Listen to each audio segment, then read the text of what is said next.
Ladies, gentlemen, not applicable, and everyone in between, welcome back to Auzi Live.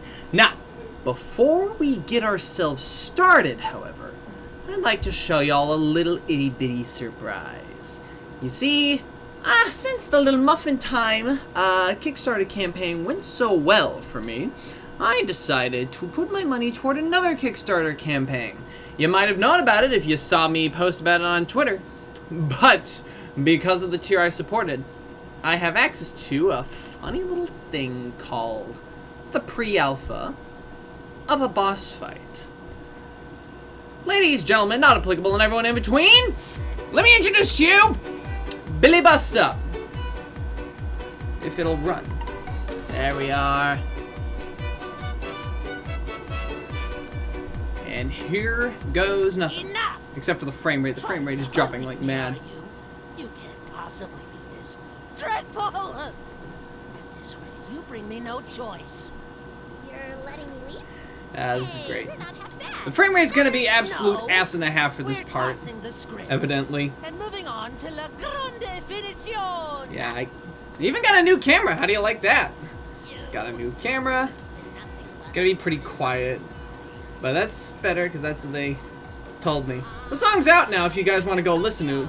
It's called I've Had Enough of You by the great Michael Kovac, the voice of Angel Dust from Has Been Hotel, as the voice of the Fantocchio the Great, a little Pinocchio parody little guy. Of you, so time to be my puppet on a string. Whoa, I've had enough of you. Oh, and here's my brother, the man behind the curtain, Lemon Fairy D. Say hello to everybody, Min. Hi, I'm Paul Blart, Mall Cop. Okay, of course. Take that. Hit him. Mess him up, mess him up, mess him up, mess him up. Look at those little golden things that fly out of him.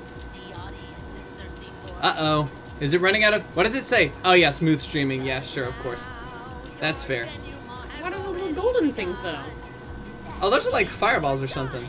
No, I mean the ones that come out of him when you hit him. Are we not allowed to tell anyone? What golden things? What are we talking about? When you punch Fantocchio. Oh, those are bells. It's like, it's probably gonna be like this game's currency is probably what those are. It's just like... It's goat-themed currency. Yay. It's just like Whoa, Animal run! Crossing, but Ah, literal. no! Get out of here! Boo! Dance, baby. Wanna hurt him. Little bastard got me. He nailed me. He's got a little pirate outfit. Here we go. Take that. Haha, miss me. Oh. Ouch, ouch, ouch, ouch, ouch, ouch. Alright, here we go.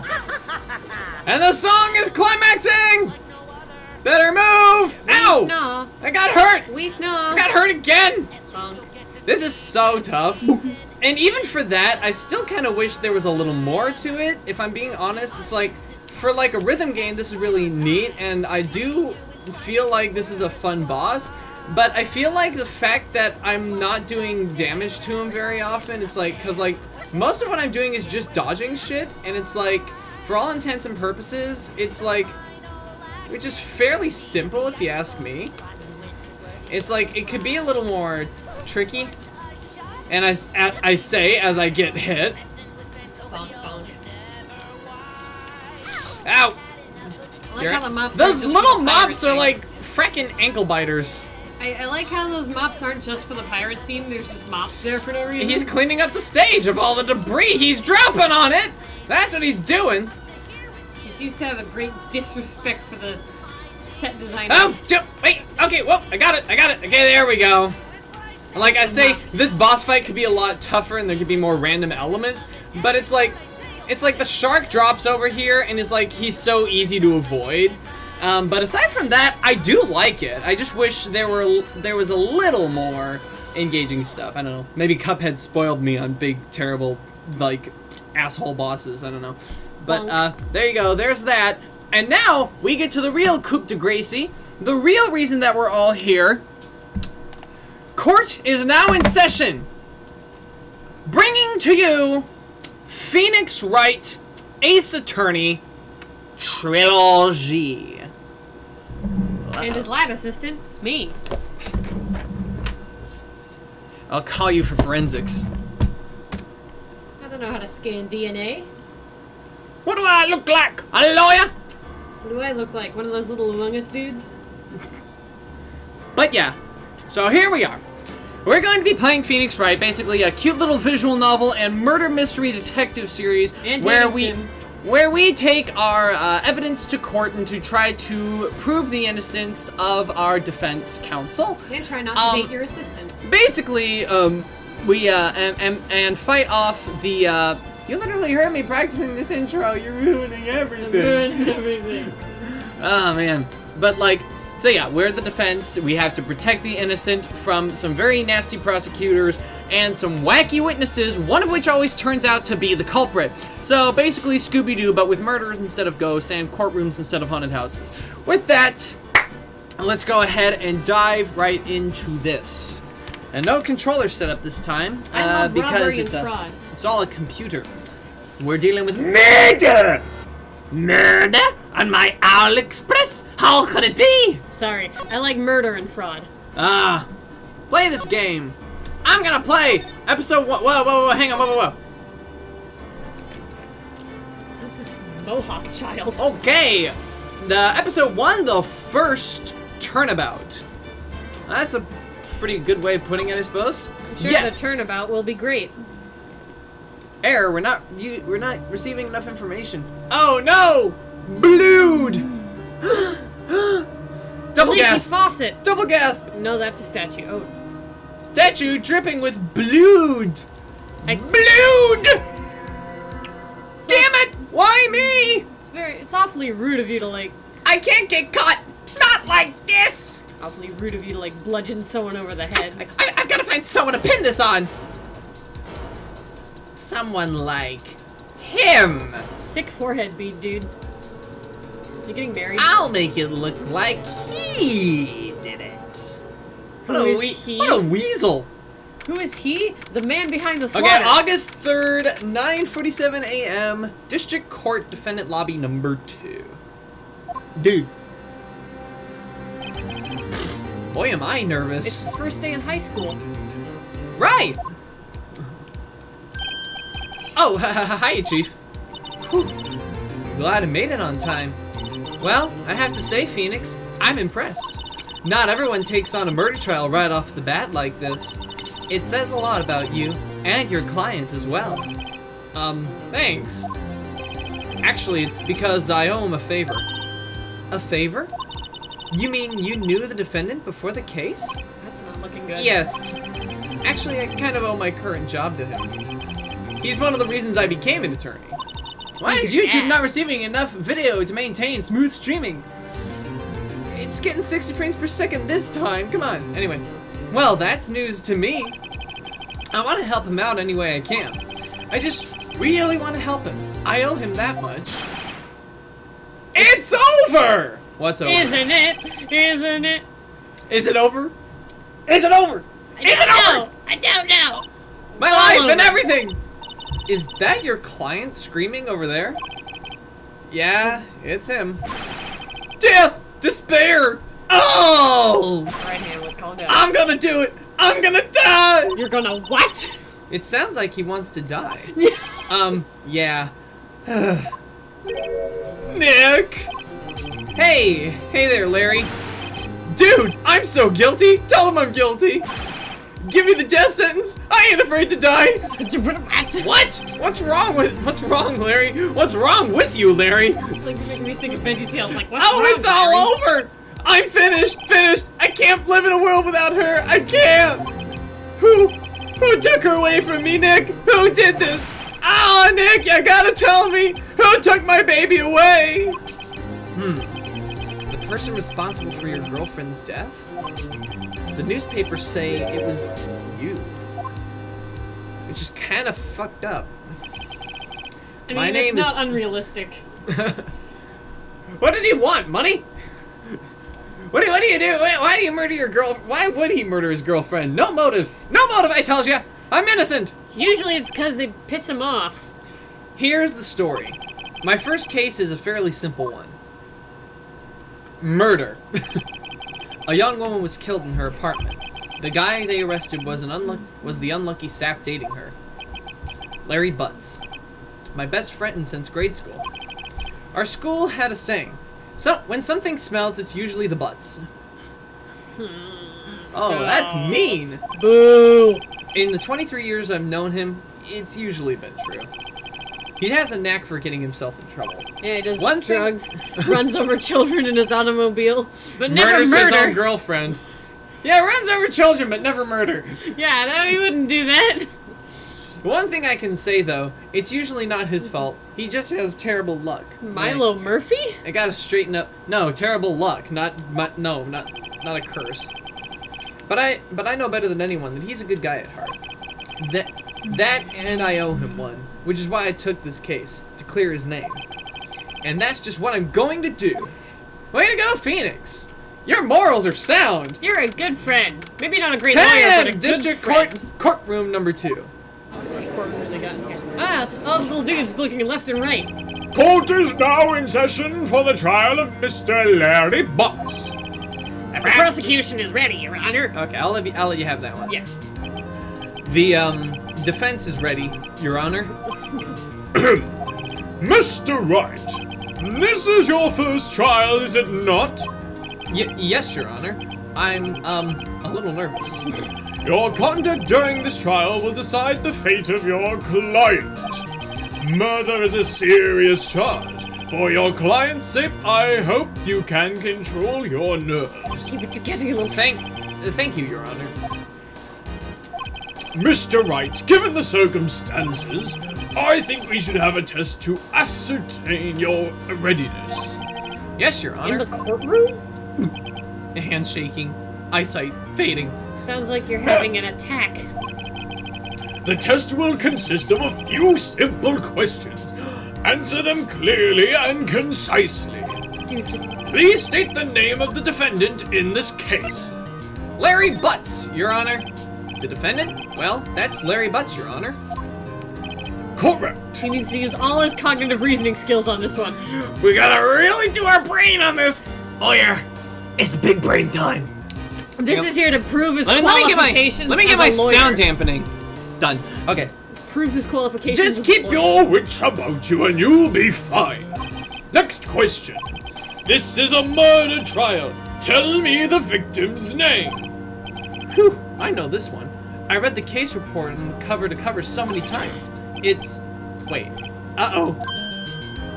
No way! I forgot! I'm drawing a total blank here. So am I! I don't know the murderer's name! Wait, no murder! I didn't know the murder! We don't know any of their I names. know the murderer's name! I don't know the victim's name! We know what the murderer looks like. I don't know his name. Phoenix, are you absolutely sure you're up to this? You just graduated You high don't even school. know the victim's name? Oh, the victim. Of course I know the victim's name. I, just forgot. Temporarily. I think I feel a migraine coming on. Yeah, no. Look, the victim's name is listed in the court record. Pull out the evidence. Just press tab to check it anytime, okay? All right. Remember to check it often. Do it for me, please. I'm begging you. Oh, God. Mr. Wright, who is the victim in this case? Cinder block. You know, I believe it. Let's see. Okay, let's... Can we check the... Oh, R. It's Cindy. Well, Oh, Cindy Stone. Okay. Okay. The victim's name is Cindy Stone. Correct. Now tell me, what was the cause of death? She died because she was hit with a blunt object, Your Honor. I remember that. Boom. She was struck once by a blunt object. what? Correct. Hey, you do realize that a baseball bat is a weapon, right? And you do I'm also just thinking you would... this microphone right here that I have on my desk that I'm pointing to that you guys can't see, but I'm pointing to definitely, is a blunt object that I could kill you with if I wanted to. I think you'd have to hit me more than once, though. Not if I use the especially harder parts like this. That doesn't Anyway. look very hard. It doesn't look very hard, but wait till I hit you over the head in You this might dead of night. concuss me, but I don't think my skull would dead. You've answered all my questions. I see no reason why we shouldn't proceed. Get this man a Xanax. You seem much more relaxed, Mr. Wright. Good for you. Thanks, I took my Xanax. Thank you, Your Honor. Because I don't feel relaxed, that's for sure. I'm gonna have fun voicing this guy. Well then, First, a question for the prosecution. Mr. Payne? Yes, Your Honor. As Mr. Wright just told us, the victim was struck with a blunt object. Would you explain to the court just what that object was? The murder weapon was this statue of the Thinker. Neat! Where'd you get that? Is that from a museum lobby? It sounds like it's from a gift shop. It's actually the small one from Las Vegas. It was found lying on the floor next to the victim. I see. The court accepts it into evidence. Statue added to the court record. It's heavy. Okay, can I literally can't look. Okay. The statue in the shape of the Thinker, it's rather heavy. wish we Cindy's had, like- autopsy report, time of death, blah, blah, blah. Cause of death, loss of blood due to blunt Oh, trauma. blood loss from the head. That makes way more sense than, you know, But you brain didn't damage. remember seeing the big fat pool of blood on the floor? I just didn't think that was it. I just didn't think it was enough blood. Like, come on, man. My point is, I think it makes sense because when you receive trauma to your head bleeds faster than any other part of your body. So It that really makes more does. sense. It really does. Nosebleeds are a bitch and a half. No one would believe I was a defense attorney if I didn't carry this. He's wearing it on his lapel. Dude, that looks like, I want to just say it's a biscuit. It is a little biscuit. A little biscuit, chicken nugget biscuit. Right. Be sure to pay attention to any evidence added during the trial. We got I it. am paying attention, bitch. That evidence is the only ammunition you have in court. No, you can't use my gun. Use tab to check the court record. I brought a gun to court. Is this okay? Don't worry, Your Honor. This is evidence of my crime. Bonk. Mr. Payne, the prosecution may call its first witness. The prosecution calls the defendant, Mr. Butts, to the stand. Chief, what do I do now? Pay attention. You don't want to miss any information that might help you in your client's case. I'm adding words, but I'm not screwing up the sentences. You'll get your chance to respond to the prosecution later, so be ready. Let's just hope he doesn't say anything unfortunate. Uh-oh. Larry gets excited easily. This could be bad. See, if he says anything that's detrimental to his own case because he's admitting it. Ahem. Mr. Butts, is it not true that the victim had recently dumped you? Hey, watch it, buddy! We were great together! We were Romeo and Juliet! Cleopatra and Mark Anthony! Didn't they all die? I wasn't dumped. She just wasn't taking my phone calls. Or seeing me. Ever. Okay, that sounds like a murder motive. What's it to you, anyway? Mr. Butts, what do you describe as generally what we mean by dumped? In fact, she had completely abandoned you and was seeing other men. She had just returned overseas with one of them the day before the murder. Murder! What do you mean, one of them? Lies! All of it lies! I don't believe a word of it! You're delusional. Your Honor, the victim's passport. According to this, she was in Paris until the day before she died. The victim apparently arrived home from Paris on 7:30, the day before the murder. Okay, so this is July. Wait, no, hang on. What's my birthday? Yeah, this is July. It's July. Passport added to the court record. Indeed, she appears to have returned the day before the murder. Dude, no way. The victim was a model, but did not have a large income. It appears that she had several sugar daddies. Daddy. Daddies?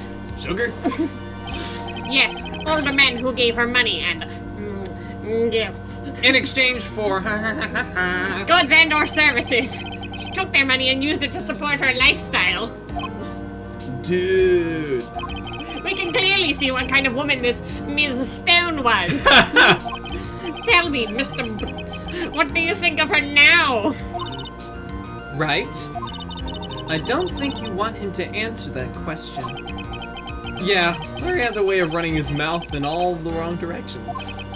Should I? Do we let him speak for himself, or do we stop him? Before he says I don't want to something. get court. I don't want to be held in contempt of court, but it could be detrimental to the case. let's just, my client had no idea the victim was seeing other men. That question is irrelevant to this case. Oof. Dude, Nick, what do you mean irrelevant? That cheating she-dog. I'm gonna die. I'm just gonna drop dead. Do it. Yeah, when I meet her in the afterlife, I'm going to get to the bottom of this. Wait till you're dead? Let's continue with the trial, shall we? Bunch of weirdos. I believe the accused's motive is clear to everyone. Yeah, probably. Yes, quite. Oh boy, this is so not looking good. Next question. You went to the victim's apartment on the day of the murder, did you not? Well, did you or did you not? Well, maybe I did. Maybe I didn't. Uh-oh, he went. What do I do? Let him answer honestly.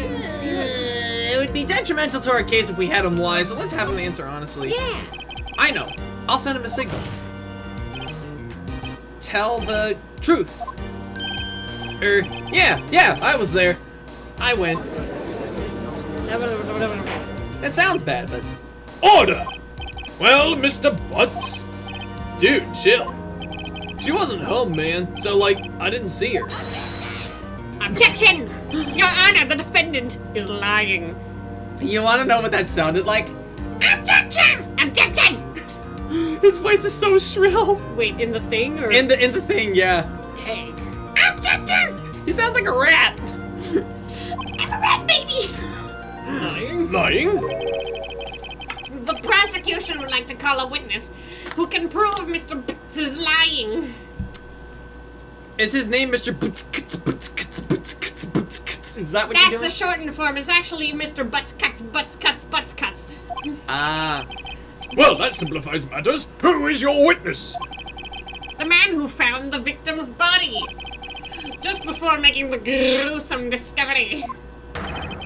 He saw the defendant fleeing the scene of the crime. I don't know why I'm giving him this accent, but I don't feel like I can change it. Order! Order in the court! Mr. Payne, the prosecution may call its witness. Mr. Payne, the prosecution. Yes, Your Honor. Yes, Your Honor. This is bad.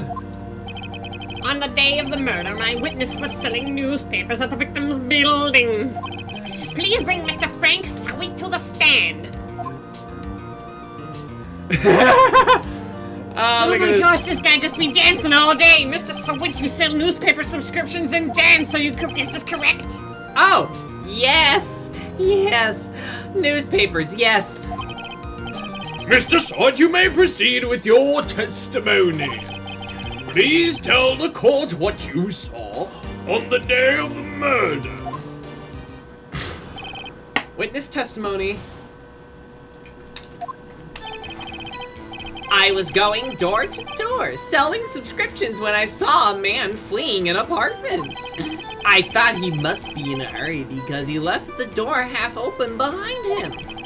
Thinking it strange, I looked inside the apartment. When I saw her lying there, a woman, not moving, dead. I quailed and frightened, found myself unable to go inside. I thought to call the police immediately. However, the phone in her apartment wasn't working. I went to a nearby park and found a public phone. I remembered the time exactly. It was 1 p.m. The man who ran was without a doubt the defendant sitting right over there. Let me have a look at this. Oops. Here's the thing. Yeah, she didn't die until about 4 to 5, dude. Larry, why didn't you tell the truth? I can't defend you against a testimony like that. Incidentally, why wasn't the phone in the victim's apartment working? Your Honor, at the time of the murder, there was a blackout in the building. Aren't phones supposed to work during a blackout? Yes, Your Honor.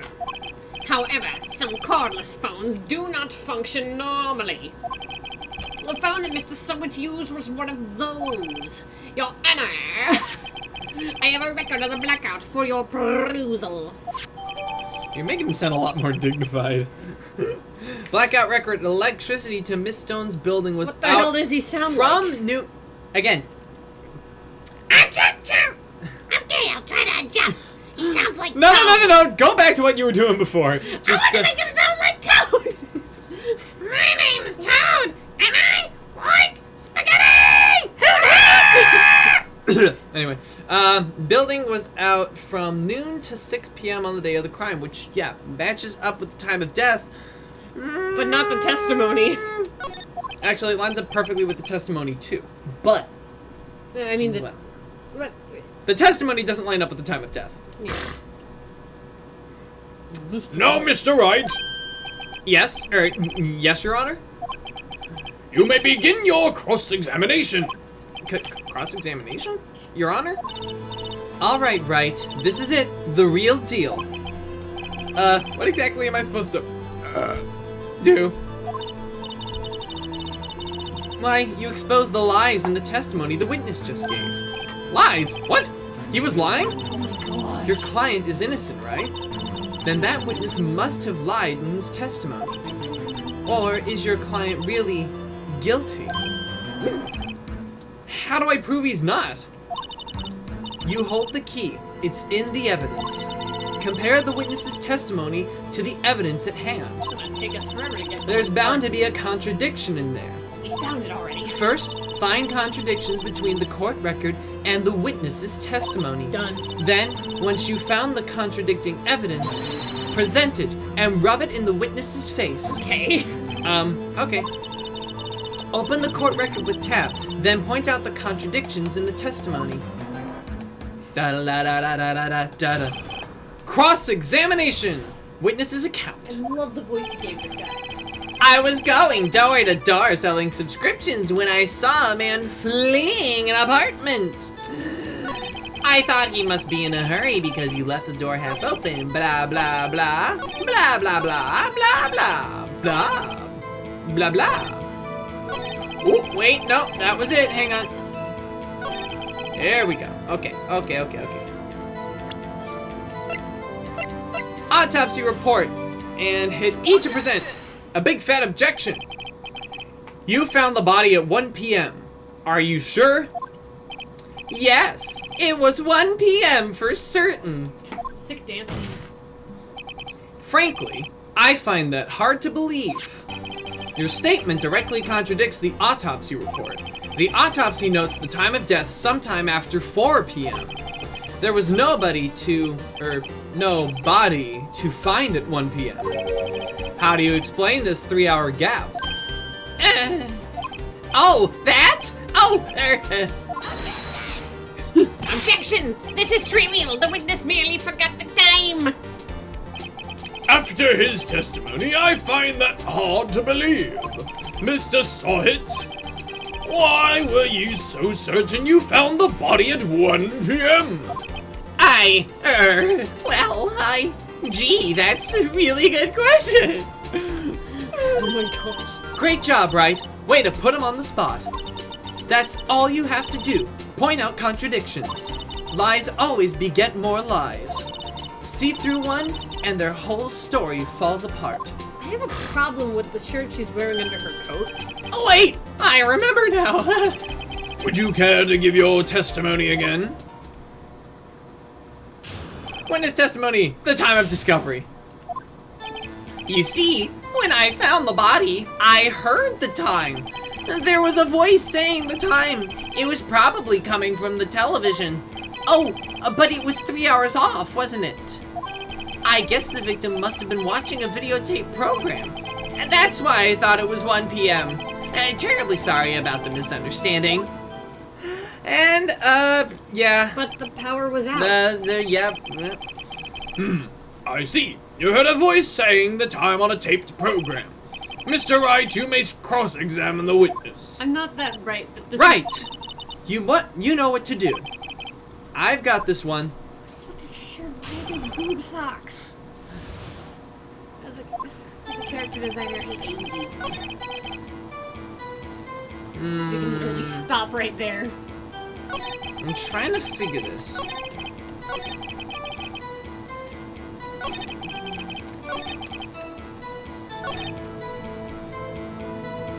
This is probably a good place to.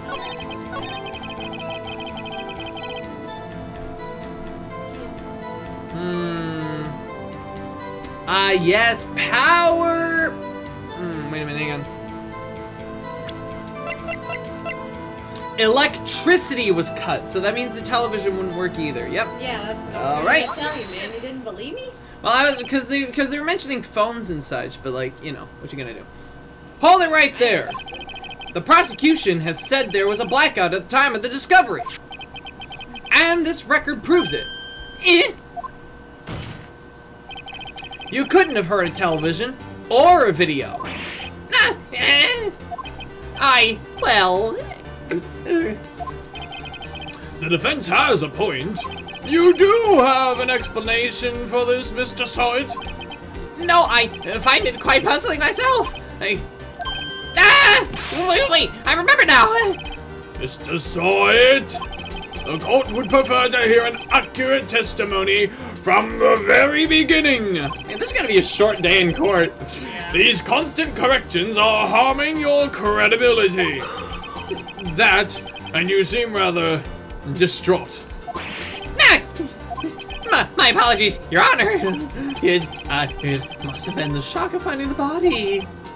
Very well, Mr. Side. Let's hear your testimony once more, please. Please, for your bullshit. Hearing the time. Actually, I didn't hear the time. I saw it. There was a table clock in the apartment. It wasn't there. Yeah, the murder weapon. The killer used it to hit the victim. That must have been what I saw. No. You saw a clock? I guess that would explain it. The defense may cross-examine the witness. The fact that the judge Gladly. doesn't remember this himself makes him sound really stupid. You gotta give license to a video game for stuff like that. Okay. There, You can have this one. there was a table clock in the apartment, wasn't there? Yeah, the murder weapon.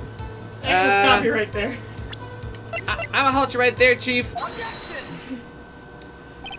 Wait just a moment! The murder weapon wasn't a clock. It was this statue. It even had blood stains from the victim. Like, blood was dripping from it. We saw it in the cutscene. I'm pretty sure the guys in the lab would. Anyway, now how is this supposed to be a clock? What? You with your objections and your evidence? Just who do you think you are? A lawyer. Just answer the question, Mr. Saw It. Hey, I saw it there, okay? That's a clock! Your Honor, if I may. Yes, Mr. Payne. As the witness stated, the statue is indeed a clock. The neck is a switch. You just tilt it and it says the time out loud. Ah, but you can't read the time on a clock like that. You can't do it. That would explain how we heard it, but like... But you have to touch it. As it doesn't look like a clock, I submitted it as a statue, bitch. I see. So the murder weapon was a table clock after all. Well, Mr. Wright, it appears that the witness's testimony was correct. This is a clock. Do you have any problems with this testimony now? Yeah. Yeah, because you can't read this clock. Your Honor, there is a gaping hole in the witness's testimony. The only way he could have known the weapon was a clock is to hold it in his hand. Yet the witness testified that he never entered the apartment. Except he is a clock. Clearly a contradiction. Indeed. The witness knew it was a clock because he went into the apartment. You're lying. You were inside the apartment on the day of the murder. Nick! Oh yeah! Prove it! Prove I went in there! I'll do better than that. I can prove you were the one who killed her. You struck her with the clock, and the shock of the blow triggered the clock's voice. That was the sound you heard. Man, this guy's a dumbass. Order in the court! Oh, Intriguing. Please continue, Mr. Wright. Yes, Your Honor. Mr. Saw It. The sound must have left quite an impression on you. Understandable, since the murder weapon spoke just as you hit the victim. That voice was burned into your mind. That's why you were so certain about the time. objection! What's the meaning of this? This is all baseless conjecture! Baseless? Just look at the witness's face. Ah! Would the witness care to elaborate? Did you strike the victim with the clock? That day, I never! Look, the clock, I heard, no, I saw. Ah! Shut up! I hate you! It was him! I tell you! I saw him! He killed her, and he should burn! Give him death! Dude, relax. He's flipped his gourd. Calm the fuck down. Order in the court! Your Honor, a moment, please! There isn't a shred of evidence supporting the defense's claims! Mr. Wright, Your Honor? you claim the sound the witness heard came from the clock. Do you have any evidence? The whole case is riding on this. I better think through it carefully. Your Honor, the sound Mr. Saw It heard was definitely this clock.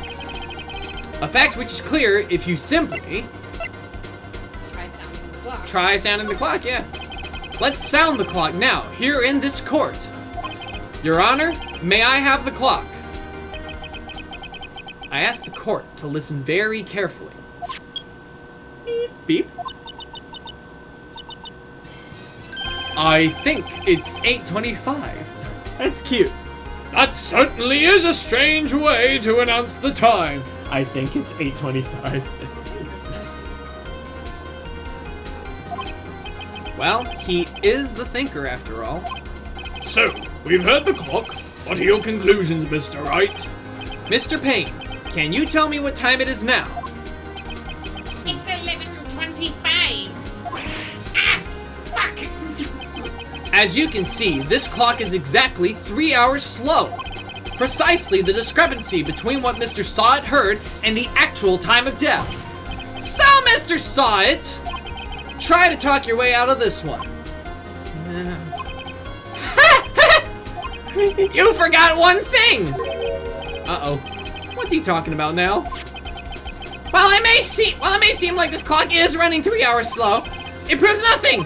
How do you know it was running 3 hours slow on the day of the murder? You can't prove that! You don't have a case! Huh? He's right! How am I going to prove that?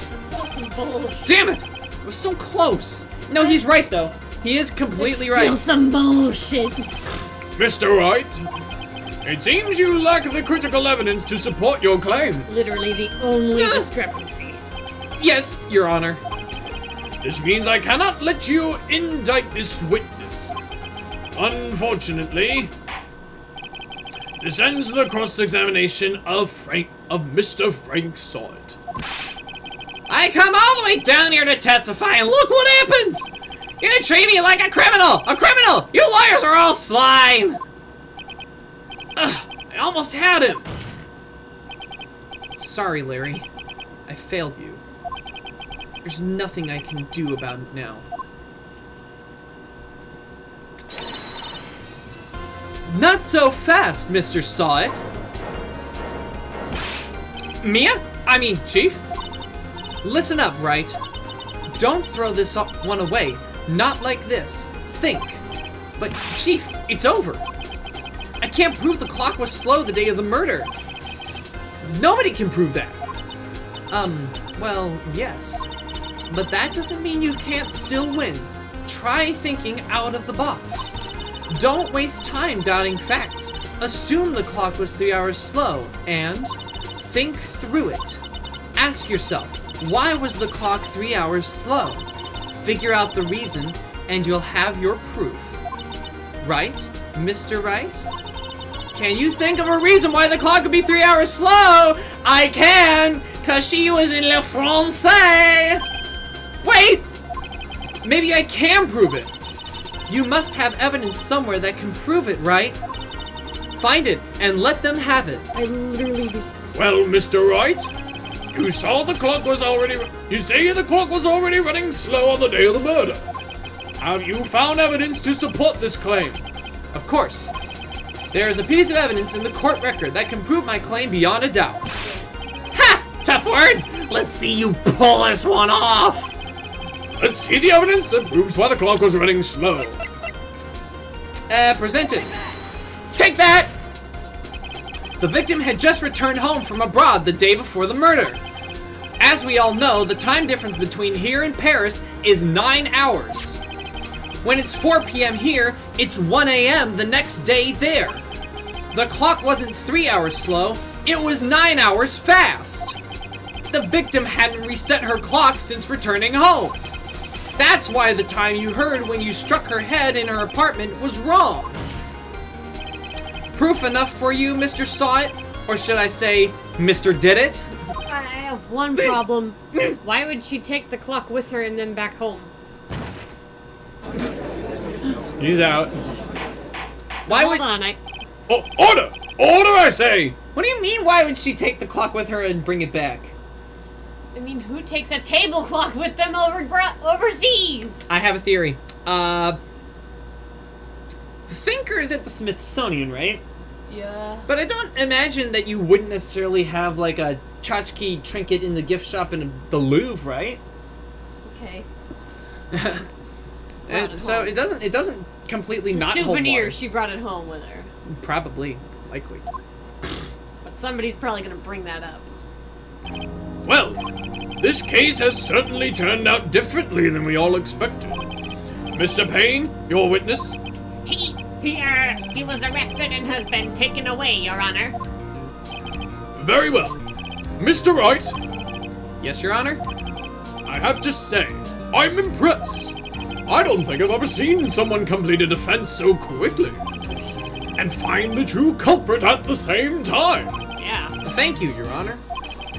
At this point, this is now a formality, but this court finds the defendant, Mr. Larry Butts. Not guilty! Woo! Our first trial over and done with! This is the... And with that, this court is adjourned. Goodbye. Find that! In the court and they throw confetti in the air. It turns out Frank Saw It was a, common burglar. He posed as a newspaper salesman to check and see when people were out of the house. That day, when Larry went to her apartment, the victim wasn't home.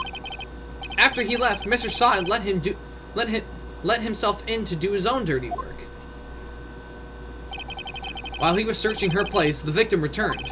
Flustered, Mr. Saw It grabbed the nearest blunt object he could find. Well, so that means Larry was right and that she wasn't home. Yeah.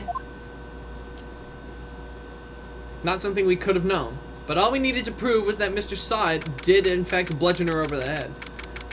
August 3rd. I wonder what we're here for. Whew. I still can't believe we won. Right, good job in there. Congratulations. Thanks, Chief. I owe it all to you. Not at all, not at all. You fought your own battles in there. Thanks, Chief Beef. It's been a while since I've seen a trial end on such a satisfying note. I've never seen the Chief looking this happy. If she's this glad, I imagine how Larry must feel. My life is over! Larry, you're supposed to be happy. What's wrong now? Oh, Nick. Don't worry about me. I'll be dead and gone soon. Good, wait, no! I mean, bad! Larry, you're innocent. The case is closed. But, my Cindy Wendy's gone, man. Gone forever. Larry, she was... Oh, never mind. Congratulations, Harry. Harry? Yes, you. I can practically see the headlines now. Harry Butts, innocent. Thanks. Really owe you one. I won't forget this, ever. Let's celebrate. Dinner, movie, my treat. Isn't he Larry? Oh, no, I couldn't. Hey, I was the one who got you off the hook. Oh, hey. Here, take this. It's a present. The murder weapon? A present? For me? Wait, wasn't this the evidence that... Actually, I made this clock for her. I made one for her and one for me. Really? You made this? Well, there you go. Well, thank you. I'll keep it as a memento. Yo, Nick. Can you believe it? I was so into that chick, and she was just playing me for a fool. Don't that make you just want to cry? Larry... Are you so sure? Excuse me? I think she thought quite a lot of you, in her own way. Nah, you don't gotta sympathize with me. It's okay. Oh, I'm not just sympathizing. Really? Isn't that right? Don't you have something to show your friend? Something that proves how she felt about him? Huh? Oh yeah, right! What the heck is she talking about? Statue. She kept the statue. Take that! Check this out, Larry. Proof positive you weren't just some chump to her. Huh? What about that clock? This is the clock you made for her, Larry. And she took it with her when she traveled. Whatever. She probably just needed a clock, that's all. You think so? It's a pretty heavy clock to take traveling. Well, make of it what you will. Hey, Nick. I'm glad I asked you to be my lawyer. Really, I am. Thanks. I hope that made him feel a little better. That was so short, right? I hope you see the importance of evidence now. Also, hopefully you realize things change depending on how you look at them. People too. We never really know if our clients are guilty or innocent. All we can do is believe in them. And in order to believe in them, you have to believe in yourself. Right? Listen, learn, grow strong. Never let go of what you believe in. Never. Well, I think our work here is done. Shall we be off? Yeah, I guess so. Say, how about dinner? On me? We'll drink a toast to innocent butts. Yeah. Oh, speaking of Harry, you were saying part of why you became a lawyer was because of him? Yeah, part at least. You'll have to tell me more about it sometime. Maybe over drinks? Ha ha ha ha ha ha ha. And so my first trial came to a close. Easy. Larry slapped me on the back and said, Gee, Nick, it's good to have friends. but I'm pretty sure he's not going to pay us. Unless you count the clock he gave Mia. I didn't know it then. But that clock was soon going to be at the center of another incident. And my promise to tell the chief about me and Larry would be the one promise that I wouldn't be able to keep. Okay. The end. Jeez. Well, we got plenty of time. Turnabout Sisters. The first Turnabout! A brand new episode has been added. Yay! Save your progress up to this point? Sure, boss! I'm gonna step out for a bit. I don't know when I'll be back. Okay. But I won't forget any of you. No, okay. Now, back. Ring! Ring! Man. Hello, this is Maya. Hello, this is Maya. Hey, Maya, it's me. Mia! What's up? You haven't called in a while. Sorry, I've been so busy. How have you been? Well, lonely.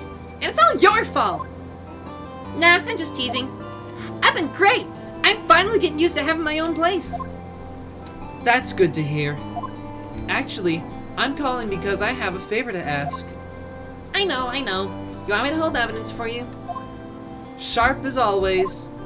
There's a lot of buzz about the upcoming trial. I just don't feel safe keeping the evidence here. I gotcha. So, what time is it? It's a clock. A clock? Yeah, it's made to look like a statue, the thinker, and it tells you the time. I thought you might like it. You always liked toys. Hey, I'm not a little girl anymore, sis. Now, you know I'm only teasing.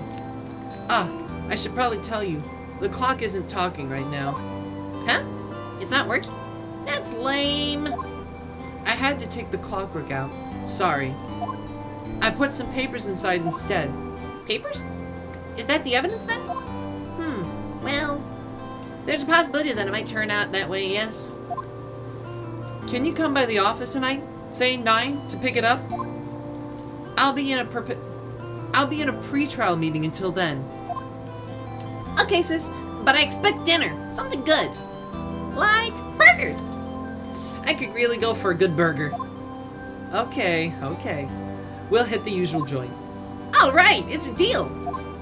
Okay, sis. See you soon. Yep, I'll be waiting, Maya. Ow, my ears! The microwave went off. Conversation recorded September 5th, 9:27 a.m. September 5th, 8:57 p.m. Fay & Co. Law Offices.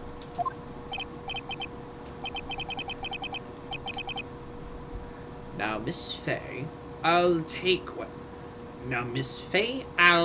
what's mine. The papers? I'm sorry, but I can't give you what I don't have. Miss Fay, you are a poor liar. Why, I see it right over there. That must be the thinker that swallowed those papers. How could you know? You're not You're not cogniferous of my background. Gathering information is my business, you see. I should have been more careful. My dear Miss Fay, I'm so very sorry. But I am afraid I must ask you for one more thing. Your eternal silence. Farewell, Miss Fay. And we got shit.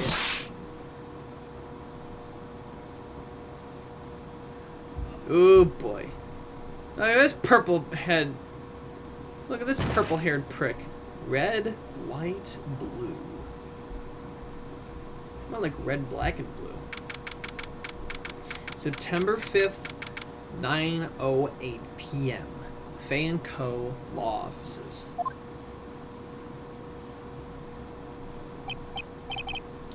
Uh-oh. I'm late. Huh? That's strange. Guess the chief left without me. She said her sister was coming over, so we should all go out for dinner. What's that smell? Blood? Mia! Maybe she's in her office.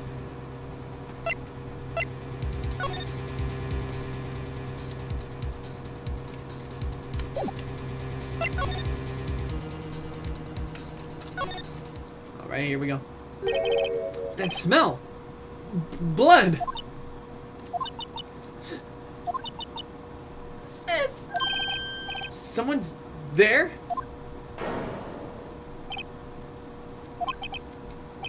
Chief? Chief? Chief!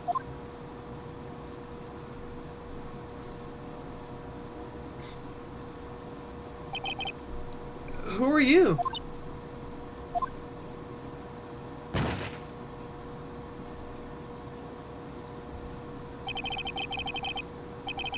The strange girl dropped out cold.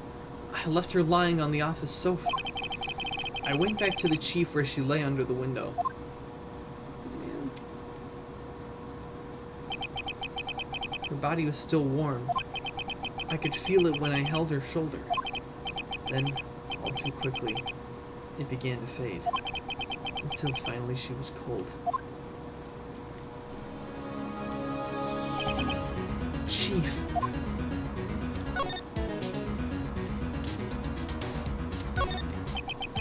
Chief, It's hard seeing her like this. If there are any clues here, she was struck on the head with a blunt object. She probably died instantly. The thinker lying next to her must have been the murder weapon. A murder weapon. It looks like a statue, but it's actually a clock made by Larry Butts. There's some glass shards around the chief's body. There must be pieces of glass, of the glass light lying broken in the back of the room. Broken remains a glass light stand, broken beyond all recognition.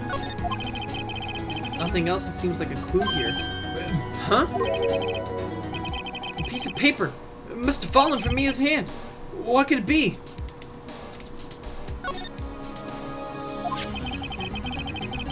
The word is written in blood on the scrap of paper.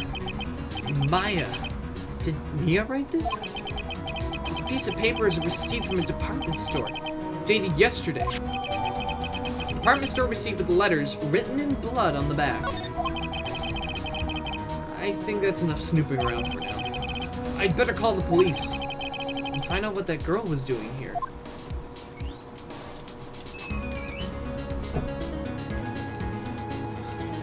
Oh. Ah. Yep, dead. We should ask As her a what's doormat. going on. Oh yeah! Hey, are you awake? You good? Hey, are you alive? She looks slammed.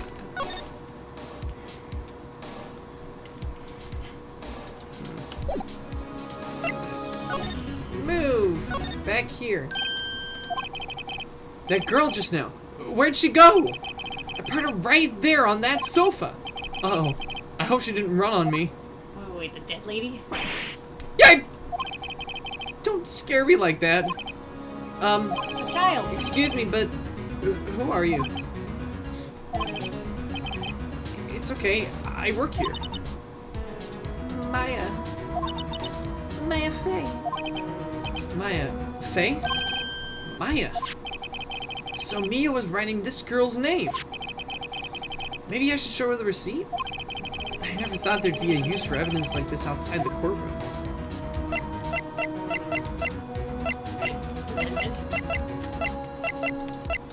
That's my opinion. I think you should present it.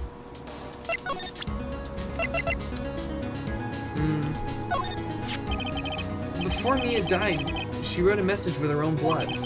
She wrote it on the back of this receipt. That's my name!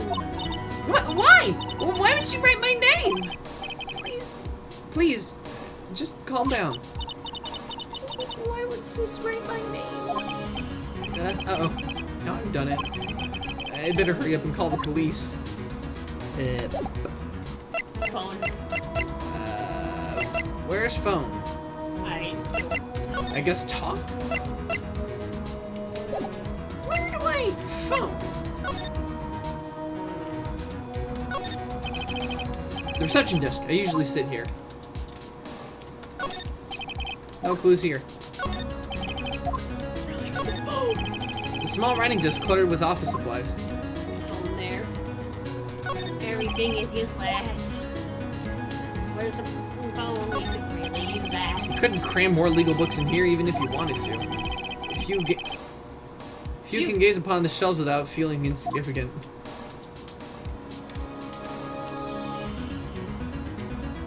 I thought I had a...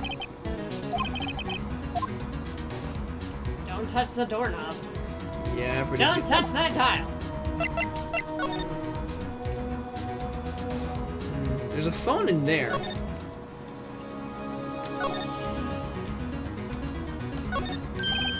Right! I'd better call the police. That's funny. A few of the screws on the receiver are missing. It looks like someone was halfway through taking it apart. Police? Police? Please, come quick! What? What? What was that? Ghosts. Someone screaming from outside the window? Uh-oh.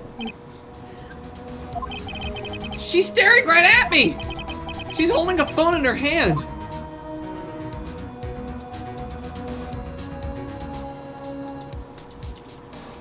Well, we have a problem.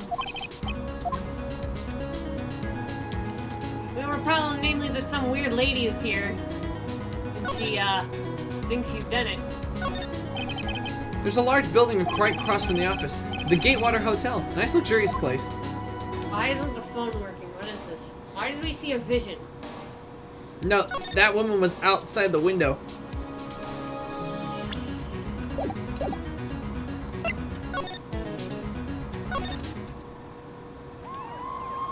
Ah, shit. Eewoo, weewoo, weewoo. The police! The police! Sounds like they're coming this way.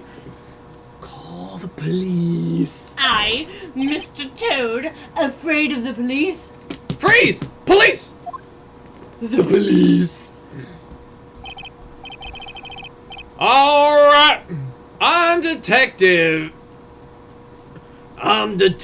Dick Gumshoe. See? Dick. Gumshoe? What an odd name. I received a report from a building across the way, see? Got a person saying they saw a murder. Must have been that woman I saw. Anyway, I don't want either of you moving 1 inch, okay? Yeah. Great. Just great. Maya, wait. She wouldn't have... Nah. Whoa! Excuse me! What's a dead body doing? This word, Maya, here. This word, Maya, here mean anything to you? That's my name. What? The victim drew this here note in her own blood, see? With her dying breath, she wrote down the killer's name. That is a child. I'm not... Case closed. You're coming down to the precinct, ma'am. That is a child. What? That is a child! Mia's younger sister, Maya, was arrested on the spot. I was taken in for questioning and didn't get out until the next morning. My eyes were heavy, but I couldn't sleep. I sat around waiting for visiting hours to begin at the detention center. I had to talk to Maya as soon as possible, man. I'm having trouble with the name. September 6th, 9:07 a.m. Detention center, the room. To see the baby. In a way you were... Wow, you have poor Maya locked up like a criminal. An actual child. Oh. It's you, the lawyer. Good morning. Good morning. She looks so tired. Are you going to be my attorney? Well, that's what I wanted to talk to you about.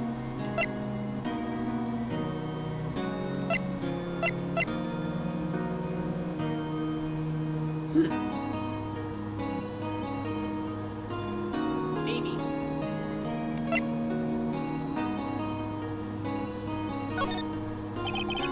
First things first, I better get her cheered up.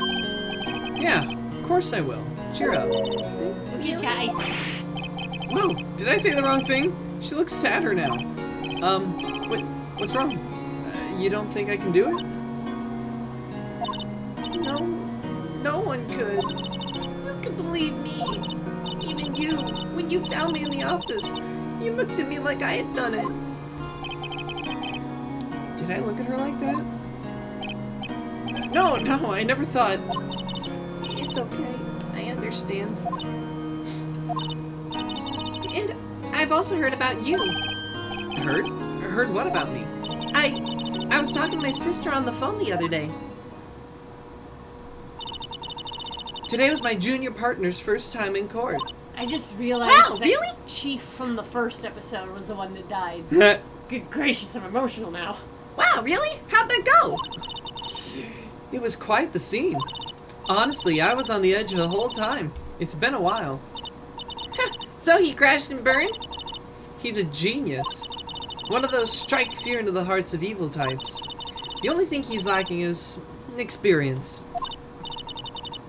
Sounds like it was fun. Well, I know who to go to if I ever get in trouble now. I don't know, Maya. I think you might want to wait. Give him 3 more years. That is, unless you want to be found guilty. Fuck? Wow. That's what she said. Holy crap. I'm sorry. I didn't mean to insult you. No, it's okay. It's true, I It's guess. interesting to find out But that at the Chief same has time- no faith in you. But at the same time, I can't just sit by and watch. When I think of the person who did this to Mia. I know. Baby, an actual child.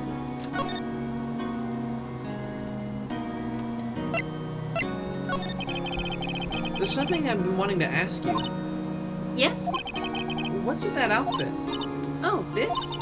This is what all acolytes wear. It's my uniform, you could say.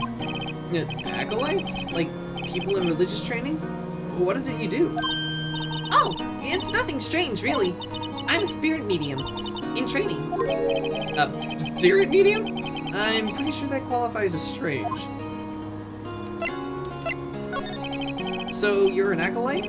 Or spirit medium in training? That's right. The Fae family, especially the women, have always been very sensitive to the spirit world. Wait a second. You said the Fae family? So Mia was into this stuff too? Of course! She left the mountain to follow her career, she said. Her powers are first class, too. I had no idea. Wait, what? So you're a real honest-to-goodness spirit medium? With ESP and all that? Yes, in training. Well, can't you contact me a spirit then? We could just ask her who killed her. I'm sorry. I'm still in training. I could do something on that level. Well, in that case, thought what that do was- you have? All we have right now is this box of 12 starving crazed weasels. Alright, let's talk about the day of the crime. Could you tell me about the day of the murder? No. Yes! Let's see. That morning, I got a call from my sister. She wanted me to hold on to a piece of evidence for an upcoming trial. Evidence? Yes, that clock shaped like the thinker. The one Larry made. How could that have been evidence in a case? Right. She said something about that. I remember. Do you want to hear it in your own voice? Her own voice? Yes. I'm pretty sure a conversation is on my cell phone. You recorded it? Yeah. I forgot how to delete those things. So you say you have a conversation with the sister on your cell phone? Let's hear it. Right. Oh, I just remembered that detective took my cell phone. Sorry. Oh, right. Of course. Next time I see Detective Gumshoe, I'll ask him for it. I'll write you a note so you don't forget, okay? Don't write him blood. Sure, thanks. Maya's memo. A conversation I have with my sister is recorded on my cell phone. Huh? Is something the matter? I was wondering, could I ask you for a favor? This is the address of a famous lawyer. My sister gave me this a long time ago. She said if I was ever in trouble, I should call him. And, well, I'm in trouble. Do you think you could go ask him to represent me?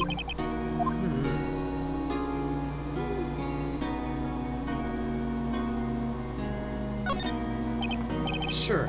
Why not? I'll go ask. Thank you so much! I have no one else to turn to. I am right here. See, what about your parents?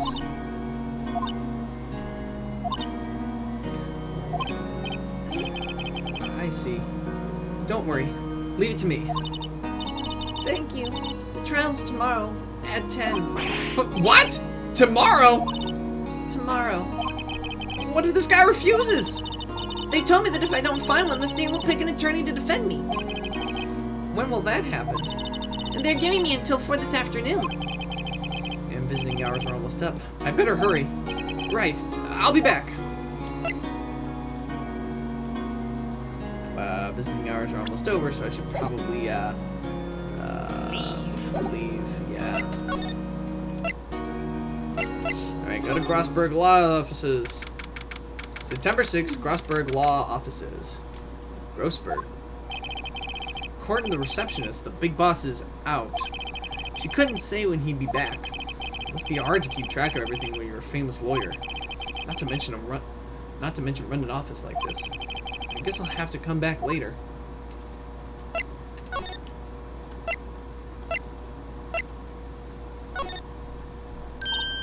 Hey! What is it? Did you meet the lawyer? Sorry. I haven't seen him yet. I see. I better go see if I can find this lawyer she's talking about.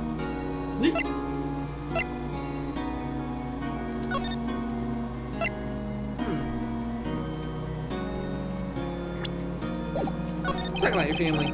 What about your family? I only had my sister. My father died when I was very young. I don't know where my mother is. Don't know. So she could still be alive? The women in my family have been mediums for generations. They say a lot of spiritual power runs in our blood. About 15 years ago, our family was involved in an incident. There was a man, and he ruined our mother's life. Ruined? After that, she disappeared. Several years after that, my sister announced she would become a lawyer, and she left the mountain. So, you live by yourself? Yes, I've gotten used to it. Oh, also, I had to become independent or I would lose my powers. I feel bad for her. All by herself up on that mountain. So, who was this man who, ruined your mother? About 15 years ago, there was an unusual murder case. It made quite a stir. Everyone was talking about it, apparently. The police were running out of leads and they were getting desperate. Wait, they didn't use the spirit medium? They didn't use a spirit medium, did they? The police convinced my mother to try to contact the victim. Wow. So, what happened? The case was solved.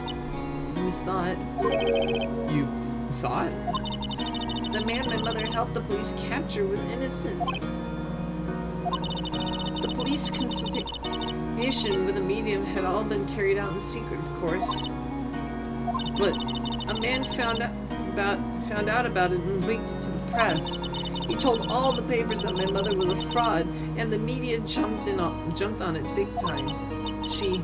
My mother, became the laughingstock of the nation. I see. White.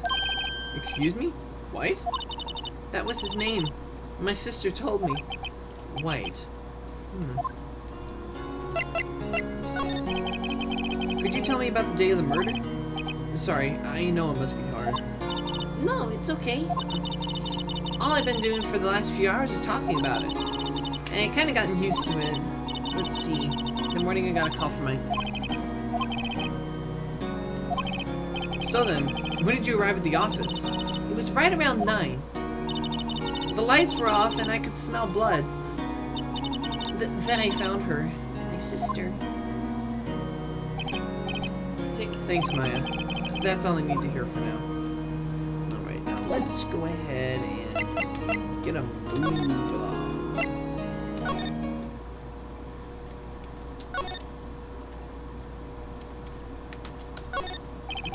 A table for clients. An elegant ebony case, and if I'm not mistaken, that lighter's made out of solid gold. You can even tell there's I can tell there's he's got some money to burn. An expensive potted plant. No idea what kind of plant it is, but it's probably the most expensive one available. That painting has been bugging me ever since I stepped in here. The oil paint is so thick it's practically giving me a stuffed nose. I'm sure the price is nothing to squeeze at either, for that matter. Expensive-looking mahogany bookshelves filled with expensive-looking books. Funny. They don't look like they've ever been read. How can you tell?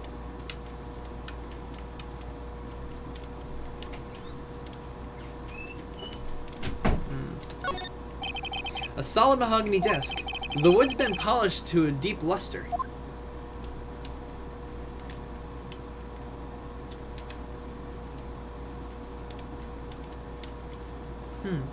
Hey, wait a minute. I could also go to the whole... Where do I go to move? Hang on. Ah, that's right. Here we go. September 6th, Fanco Law Offices. The office is filled with police officers. They're all really busy searching for clues. Hey, you there! This is a crime scene, pal. No trespassing. Sorry. Don't I know you from somewhere? Wait, You're that Butts guy, aren't you? No, Phoenix Wright. How can anyone mistake me for Larry? I guess I got the wrong name, Mr. Wright. Sorry about that. That Butts guy, he was a killer. And you're no killer, right? He was proven innocent. Right. And you were... Gumshoe, wasn't it? Dick Gumshoe? Right, at your service. Hang on! That's Detective Gumshoe to you, pal! Anyway, get the name right. And don't go calling me Dick. Hey, Dick, get over here! Yes, sir. Be right there. You're her lawyer, right, pal? If you got business here, you'd better do it quick. Whew, he thinks I'm Maya's lawyer.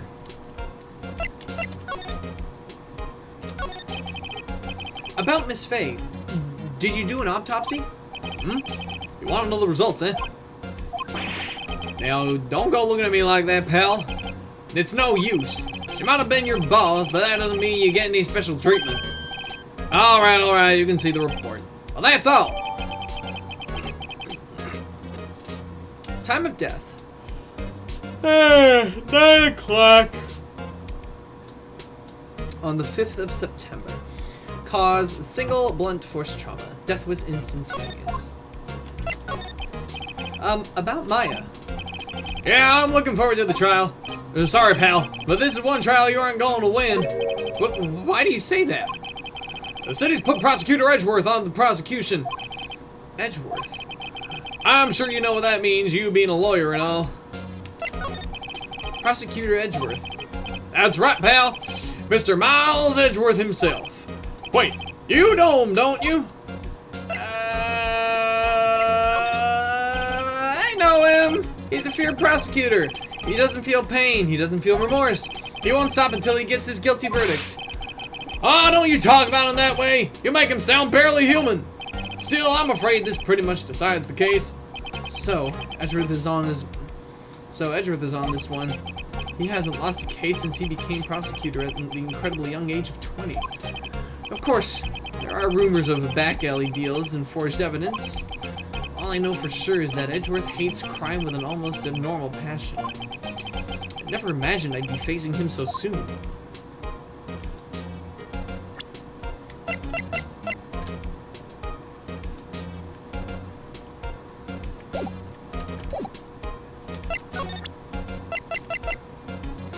Here we go. I was wondering, did you see Maya Faye's cell phone? Oh, that? I have that. Do you think you can give it back? Sure. I mean, wait a second, pal. Trick it, lawyer. Uh-oh, he's on to me. Tell it to him not so straight. Okay, I can't be straight with this guy. What should I tell him? Something the matter? Oh, no, that carrying strap on the cell phone. This? It says, the Steel Samurai Warrior of Neo-Old Tokyo. The Steel Samurai. That action hero on TV? Yeah, you see, that strap is a collector's item. She was worried it might get lost if it went down to the precinct. That what she said? Yes. Okay, pal. I wrote down all the numbers she called anyway. Here you go. Seems you didn't notice the recorded conversation. Holds a conversation between Chief and Maya. Hey, who's there? Somebody speak up in the chat. There's one concurrent viewer and I want to say hi. Check the court record to see the recorded conversation. I guess I've asked all the questions I need to. Y'all done, pal? Yes, thank you. I'll be heading out now. Oh, wait. One more thing I wanted to mention to you. Don't suppose you're planning on talking to the witness. Don't suppose you're planning on talking to that witness. Anyway, you better not. No influencing the witness with your lawyery ways, pal. Come to think of it, I'd completely forgotten about her. I haven't. The witness? Yeah, Miss April May. I'm sorry about this, but I can't tell you anything about her. Well, you just told me your name. Miss May, huh? So you've sent her home already, then? You're trying to learn lawyery tricks on me now. She's not going outside her room until the trial. So, she's in the hotel across the way. But I guess I should know better than to try to get a detective to leak information. You got that right, pal. Time to pay a visit to Miss May.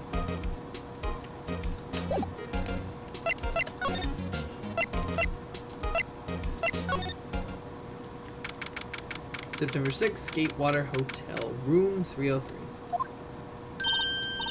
Well, hello there. Well, hello there, handsome. Hi. Smooth, right? Real smooth. You're the lawyer, aren't you? The detective told me. He said, don't say nothing to that lawyer, pal. Memo to self. Thank Detective Gumshoe for making my job harder. Gee, this is like something out of a movie. It's all so exciting, I can hardly contain myself. Oh, let me go freshen up so I can look the part of a beautiful eyewitness. I pity the lawyer that had to cross-examine this one. What the hell in the handbasket is going on here? There's a screwdriver stuck in this drawer. I wonder what's inside. Let's take a look. Hey! What are you doing? No touching! Oh, bad boy.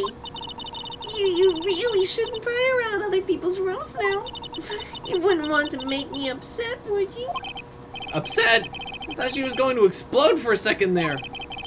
Wonder what could be inside the drawer.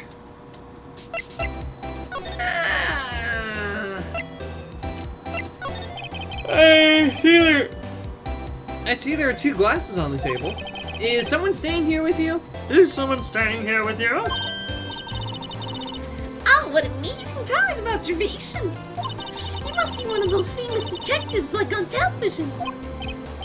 Oh, no, not me. I'm just a lawyer. Say, Mr. Big Detective, why don't you go look for clues in the garbage, hmm? Miss May doesn't like nosy little lawyers. Oh, boy. Could you just... Who exactly are you? Oh, Mr. Lawyer, are you hitting on me?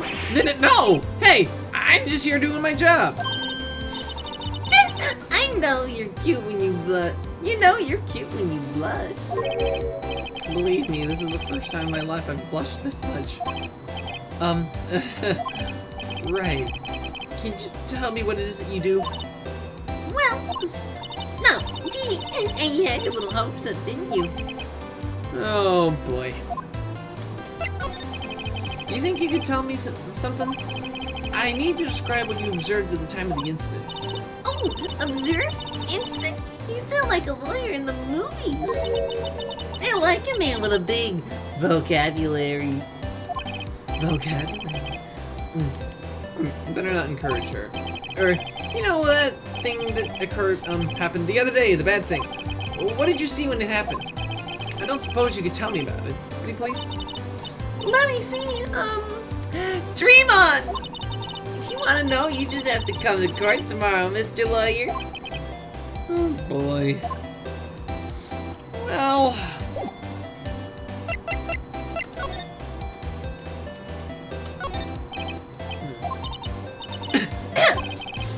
Maybe later.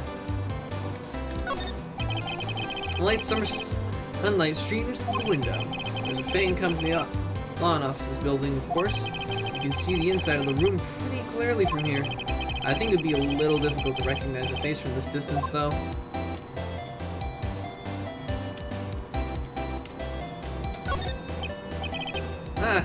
Still scene painting. Wait, should there be a still life? Whatever. One of those is hanging on the wall. The flowers are fake, as suspected. You know, sunflowers and tulips, but the extent of but that's the extent of my floral knowledge.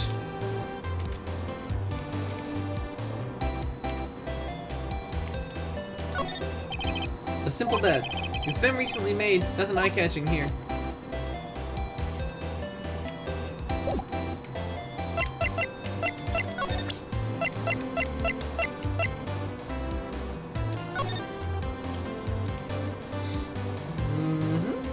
All this stuff.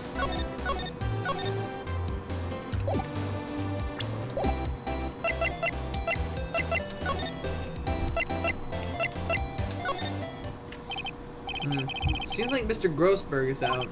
Well, maybe I should just wait here for him to come back. Him!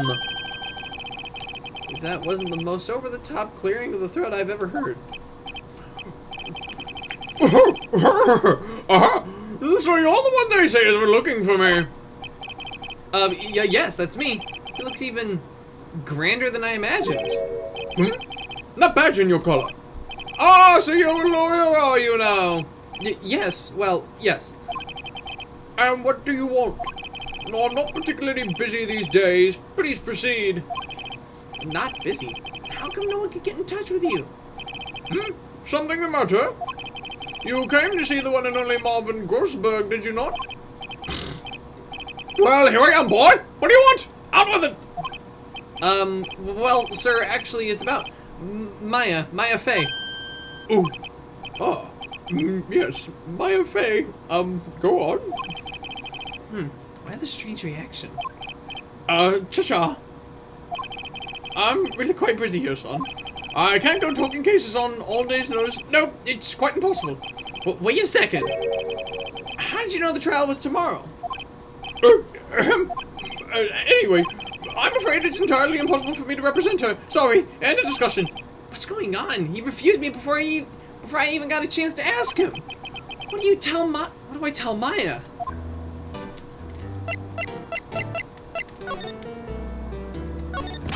How can you just refuse like that?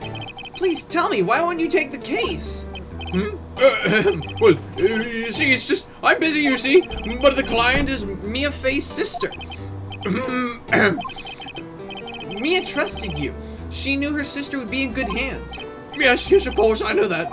However, I'm sorry, but I must refuse. Sorry, goodbye. Let me guess, he's the Creep? prosecution. Fine. I don't have time to argue with you anyway. I'll go look elsewhere. I think not. Huh? Did you say something? I think not, I said. What do you mean? Well, I'm terribly, terribly sorry. But I'm afraid that no lawyer worth their salt will take on this particular case. Terribly sorry, my boy. Why? I cannot say. They've all been paid off. I beg your pardon. Could you leave now? I have nothing more to discuss with you. I think he's been paid What's off. going on here? How did you know Mia Fey? She worked here a long time ago. Quite the apprentice, that one. Learned my techniques in the blink of an eye. She left one day, quite suddenly. Ooh. She had a mission, you see. A mission? You could see it in her eyes. She followed it with a burning passion. Never looked back, that one. That's quite a painting. Aha! You noticed? It's my pride and joy. Impressive, isn't it? Well, isn't it? The color of the sky, the hue of the sea, the weave of the straw hat. It's worth at least 3 million. I have no intention on parting with it, of course. No, I won't sell it. Not even to you. I wasn't interested. It's all for sale. I'm not buying. I'm not buying! Jeez.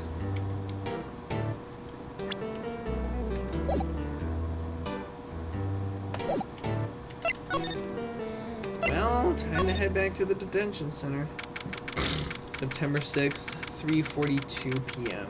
Detention center visitors room. Hiya. Oh, you're back!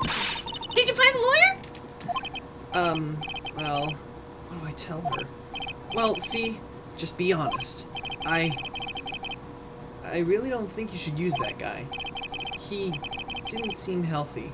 He was all skin and bones. What really happened? You don't mean he refused to help? I see. I've been abandoned then. Just a little longer now before the state-appointed lawyer comes, I guess. 4 p.m. Time's up. What should I do? Do I just leave her and go home? Defend Maya. I've made up my mind. I'm going to defend you whether you want me to or not. Why? Why? Well...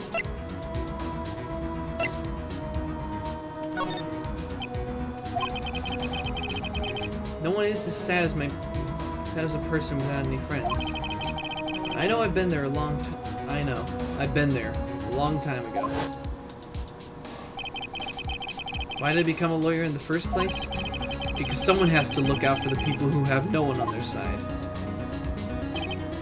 Maya, I won't abandon you. You can count on me. So kind of you. Man. Well, let's fight this one and get you out of here. Right. Thank you. Whew, she smiled at last. She looks like an entirely different person. One last question. You are innocent, right? Yes! I trust you. So you trust me too, okay? It's a deal.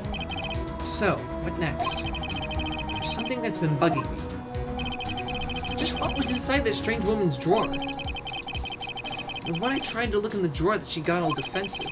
There has to be something in there.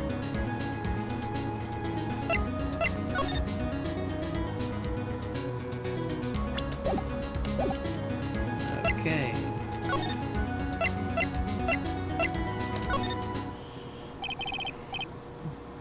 Good afternoon, sir.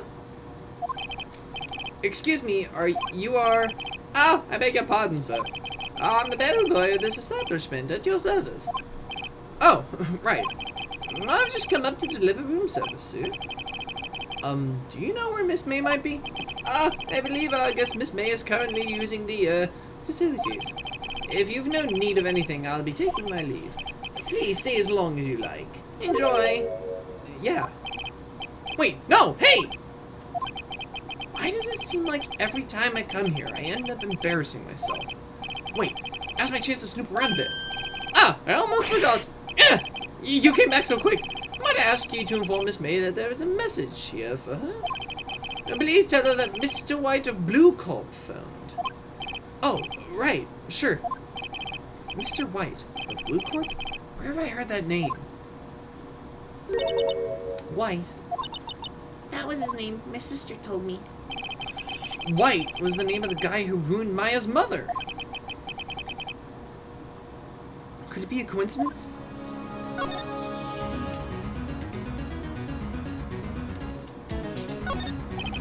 There's a screwdriver sticking out of the half of the drawer. Now's my chance to see what's inside. What do we have here? A wiretap? Huh. What would a woman like her be doing with a thing like this? There's definitely something suspicious about this Miss May. Why would she have something like this in her hotel room?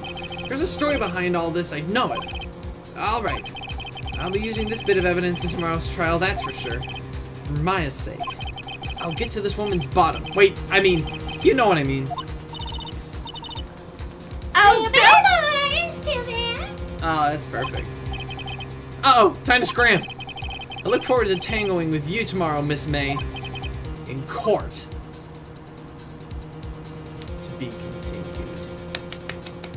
Oh, this is delightful. I'm having a fun time. Save your progress up to this point. I'm going to save. I have not made a horrible mistake yet. Now let's continue. On the trial, September 7th. 10 a.m. District Court, courtroom number 1. Court is now in session for the trial of Miss Maya Fey. The prosecution is ready, Your Honor. The defense is ready, Your Honor. Miles Edgeworth. I better not show any signs of weakness today, or he'll be on me in an instant. Mr. Edgeworth, please give the court your opening statement.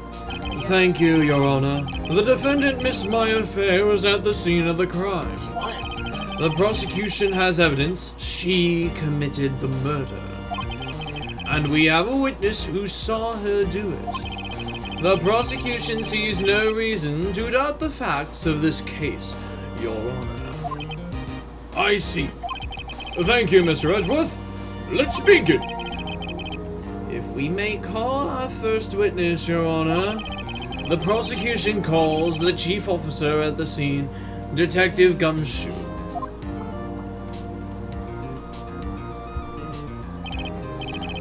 Witness, please state your name and profession for the court. Sir, my name's Dick Gumshoe, sir. I'm the detective in charge of homicides down at the precinct, sir. Detective Gumshoe, please describe for us the details of this murder. Very well, sir. Let me use this floor map of the office to explain. The body was found by the window here, and the cause of death, loss of blood due to being struck by a blunt object, sir. The murder weapon was a statue of the thinker found next to the body, sir. It was heavy enough to be a deadly weapon, even with a girl's hands, sir. The court accepts this statue as evidence. They're still calling it a statue. 4 plans added to the court record. Now, detective. Yes, sir. You immediately arrested Miss Maya Fey, who was found at the scene, correct? Can you tell me why? Yes, sir. I had hard evidence she did it, sir. Detective Gumshoe, please testify to the court about this hard evidence. Maya Fey's arrest. Let's go! Party time! And as soon as the phone call came in, I rushed to the scene. There were 2 people there already. The defendant, Miss Maya Fey, and the lawyer, Mr. Phoenix Wright. I immediately arrested Miss Maya Fey. Why, we had a witness account describing her. The witness saw Miss Maya Fey at the very moment of the murder. The very moment, you say? Very well. Mr. Wright, you may begin your cross-examination. Yes, Your Honor. Cross-examined what? I couldn't see a single contradiction in that testimony. Hey, Maya just threw something at me. What's this? When my sister couldn't find contradictions in a witness' testimony, she would bluff it and press the witness on every detail. The witness always slips up and says something wrong. It works lots of times. I should have expected Maya would know something of her sister's tricks. Alright, let's give this a try. Something the matter? No, Your Honor. I'd like to begin my cross-examination.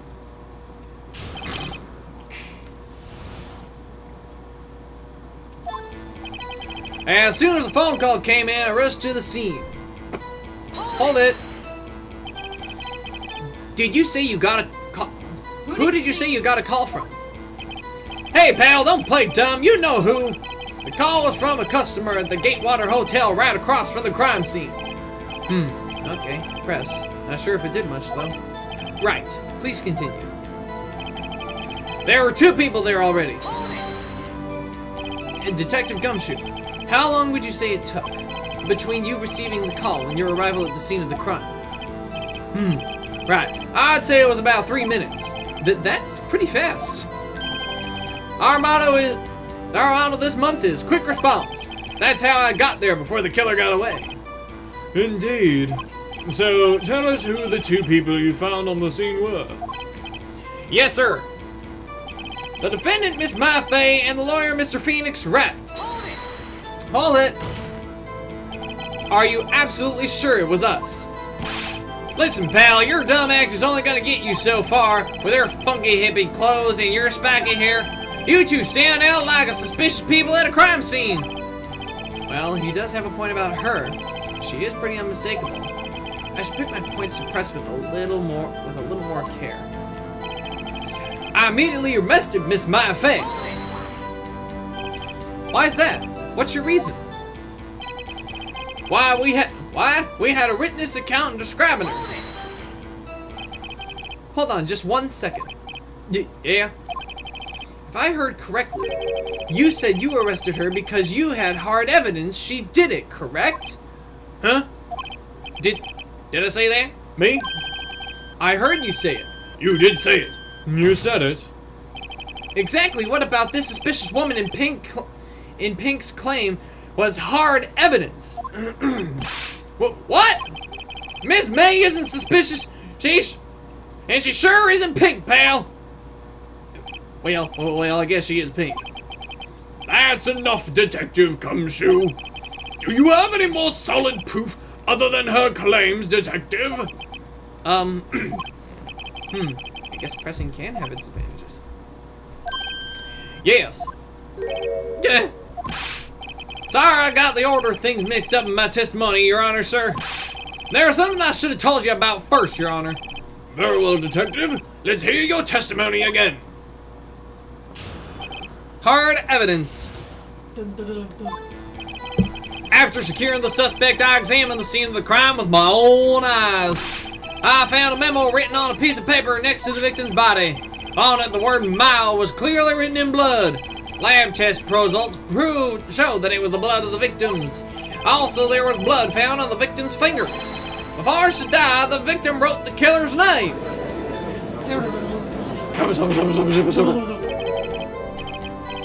How you like that? That's my hard evidence. Before we begin cross-examination, I have a question for you, Detective. Your Honor? Why didn't you testify about this vital piece of evidence the first time? I know. I'm real embarrassed I forgot about it, Your Honor, sir. Try to be more careful.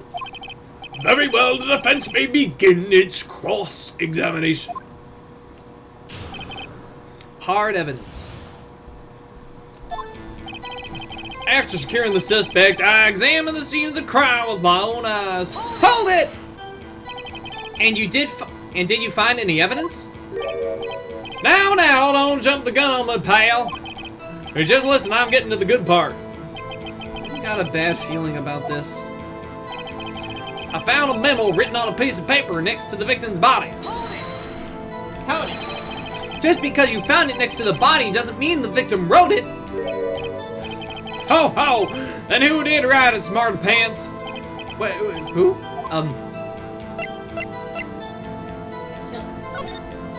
Oh well, it could have been the witness, Miss May. Wait, no, I fucked that up. I said it was a murder. Hold on.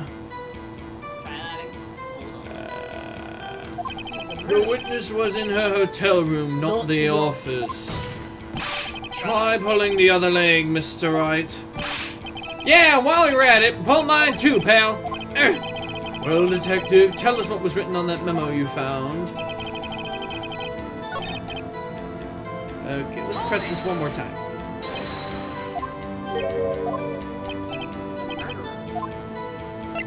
Killer. Stop clicking Miss May. Okay, how do I skip again?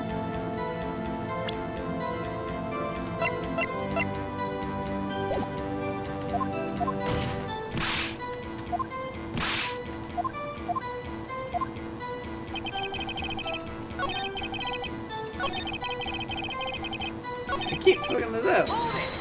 I'm gonna keep fucking this up. The killer. The killer. Anyone can see that. Ho. You're saying the killer wrote her own name? Buddy, please.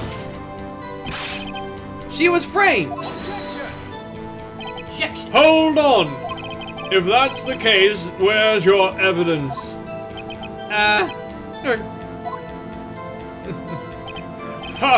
I guess that was a bit of a tall order for you. Those without evidence shouldn't open their mouths, Mr. Wright.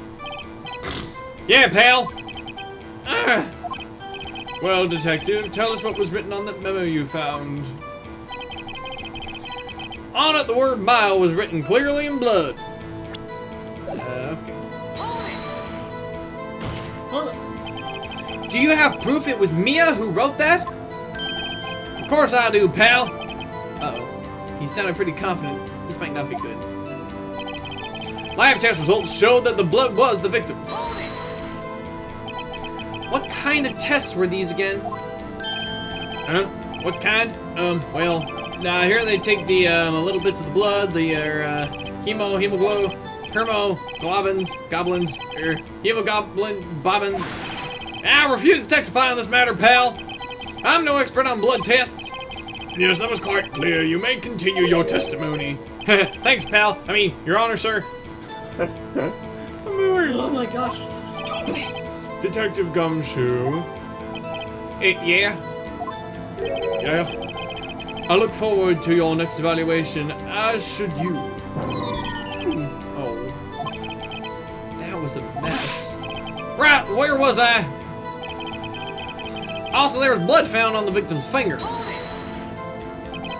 On which hand was the bloody finger, Detective? The right hand. She was right-handed. Ha ha ha! Nice try. Uh-oh. I guess it was too hard to see what I was getting at there. Before she died, the victim wrote the killer's name. That's the whole testimony. Wait, I didn't press him on that. Shut up.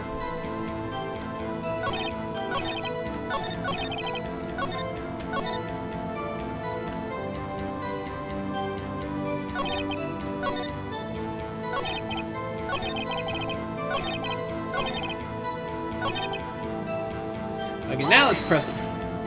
Let's get that up. Detective Gumshoe. Do you get a lot of cases where the victim actually writes the killer's name? Sure! Happens all the time in the books and movies! This isn't a movie, detective. Ooh. Let's talk about reality, shall we? I guess I haven't heard many cases, no. Don't you find it a little odd that the victim would write down a name? Especially the name of her own sister? Yeah, actually, you got a point, pal. Objection! Stop right there. The witness's opinion on the matter is irrelevant. The facts are clear. The victim wrote down the name of the accused. The victim told us the name of her killer. Order! Order! That didn't go so well. That's right! What do you say? That's his whole testimony. Okay, there has to be a contradiction in there somewhere. Let's find it. With my own eyes, and on a piece of paper next.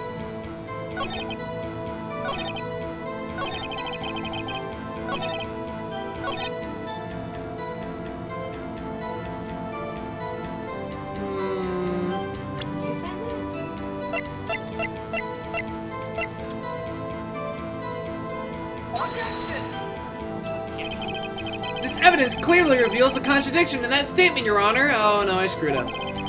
How exactly are that evidence and the statement just now related? They aren't, are they? They aren't, are they?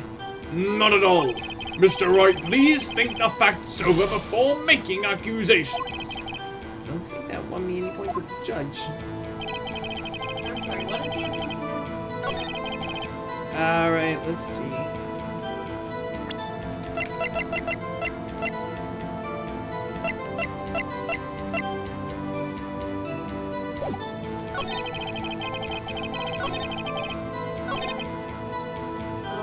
What did the phone call say? The conversation here was the conversation we read before. It was basically about how Mia wanted Maya to hold on to some evidence. I'm wondering if I should present that. But with what statement? Your Honor, that statement contradicts this evidence. No, it doesn't. Mm-hmm. It does? I don't see anything contradictory. Huh? Really? Objection overruled. Try to think before you make accusations, Mr. Wright. I am so screwing up. Oh, man.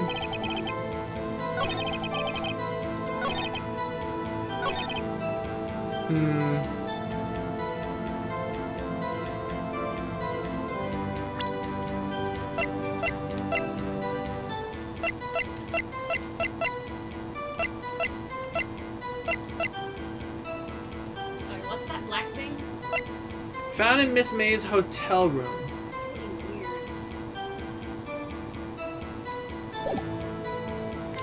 weird. I'm not sure what to do.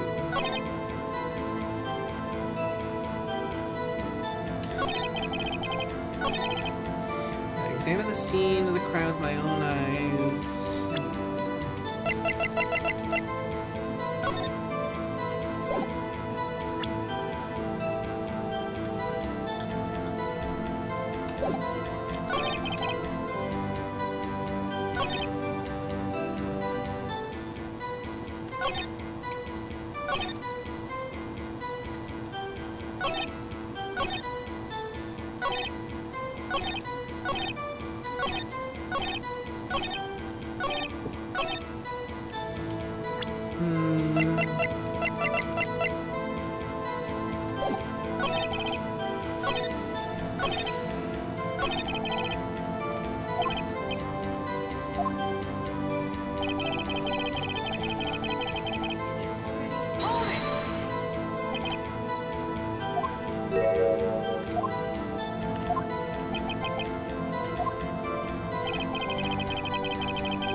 doing so hot here. What am I? Where is it?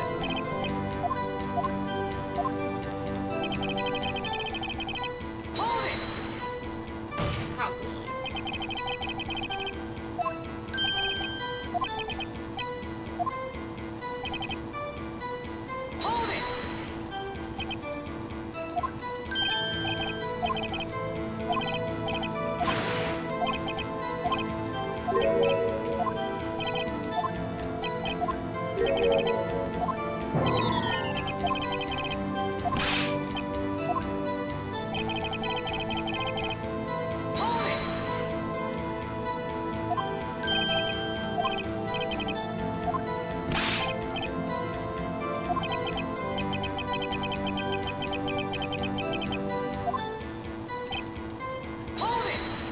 Alright, come on.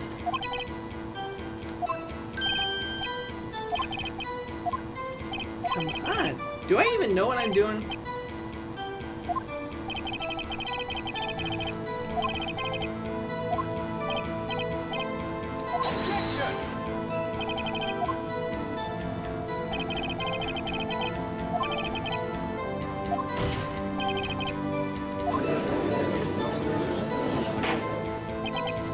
Man, I don't even know what I'm doing.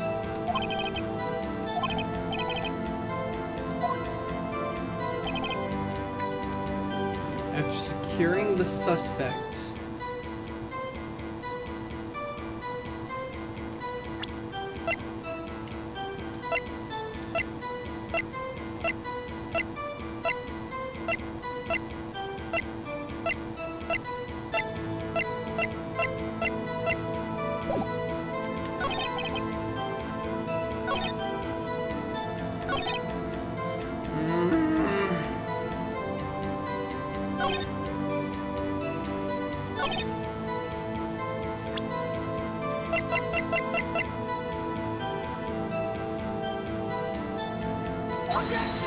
Yeah, I broke it. Not doing it. Ah, Your Honor!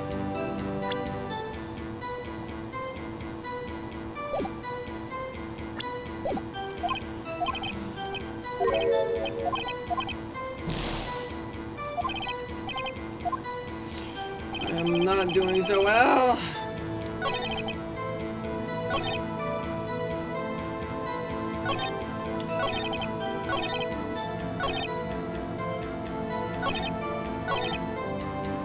Wait! Wait, what? Got it! Nailed it! Ah! She couldn't have written it because she died instantly! There's one thing I want you to clarify for me here. You say that the victim, Mia Fey, wrote this. That she was accusing the defendant, Mia Fey. Shut up. That's really what you're saying? What? This isn't one of those lawyer tricks now, is it? Of course I wrote it! Who else could have? You have it backwards, detective. Backwards? The victim is the only person who absolutely could not have written it. This is a report from your department, detective. Immediate death due to a blow from a blunt object. She died immediately! But... no butting your way out of this one, detective. Order! Order! The defense has a point. Someone who died immediately wouldn't have had time to write anything down. Let alone be cognizant enough to... Mr. Wright, I beg your pardon, but when exactly did you obtain that autopsy report? What? When? It was the day after the murder. The prosecution's point being? That autopsy report is outdated, Your Honor. What? A second autopsy was performed yesterday at my request.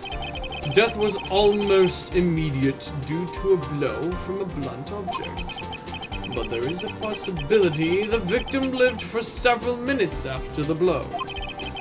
I received these results this morning. No way! Your Honor, it's quite easy to imagine that the victim did have time to write down Maya. That is all. I see. Damn you, Edgeworth. I should have known you'd have something up your sleeve. Why, Mr. Wright, you look so shocked. Something you want to say?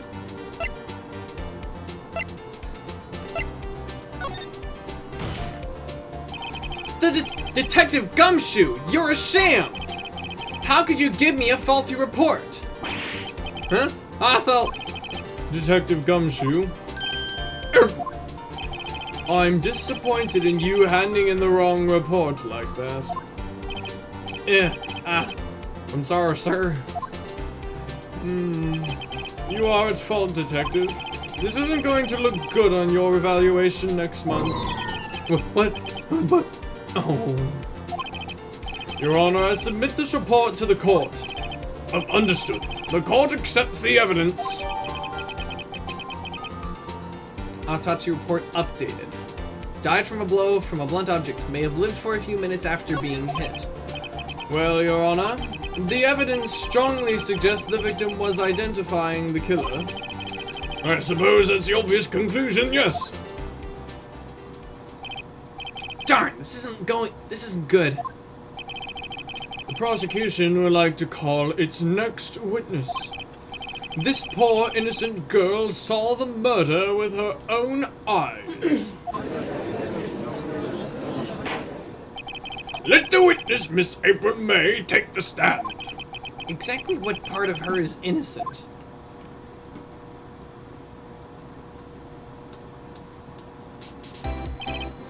Witness, your name, please. April May, at your service.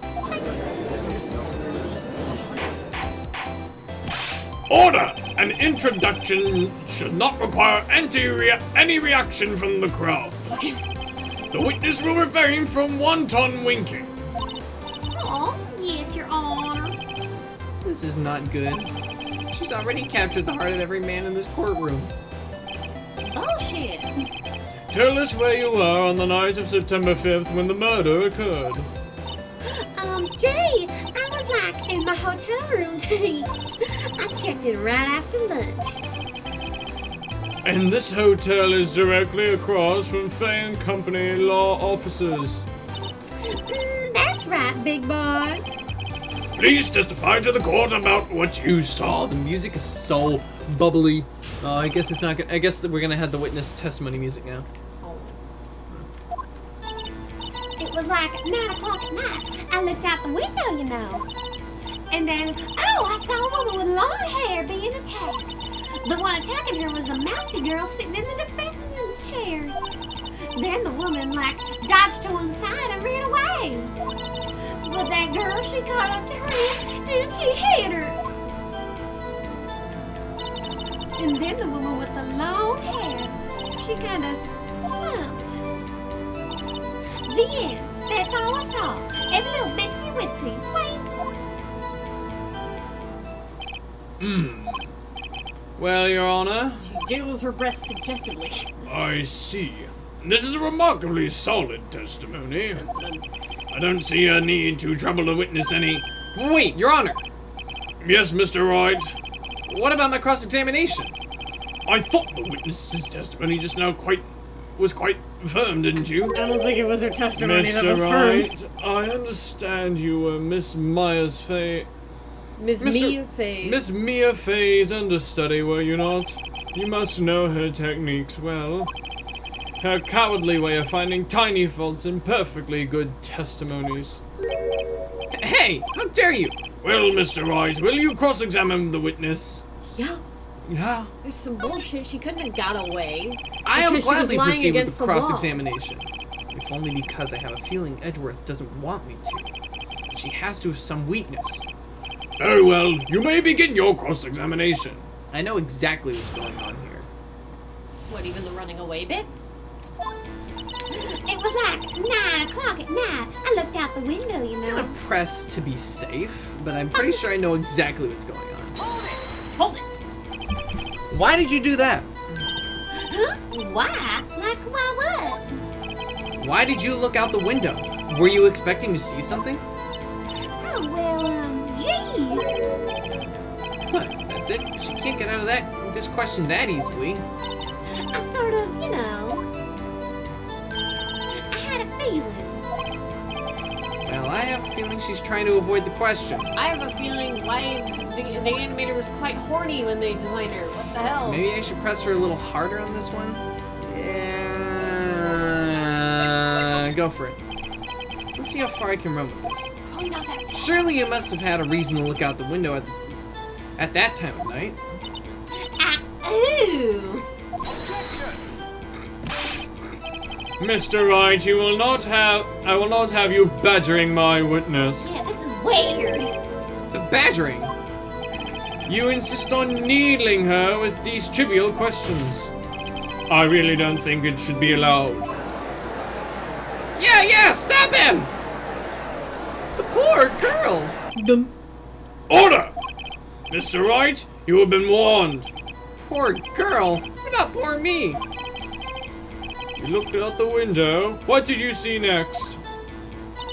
And then, I saw a woman with long hair being attacked. The woman with long hair. That was Ms. Mia Fey?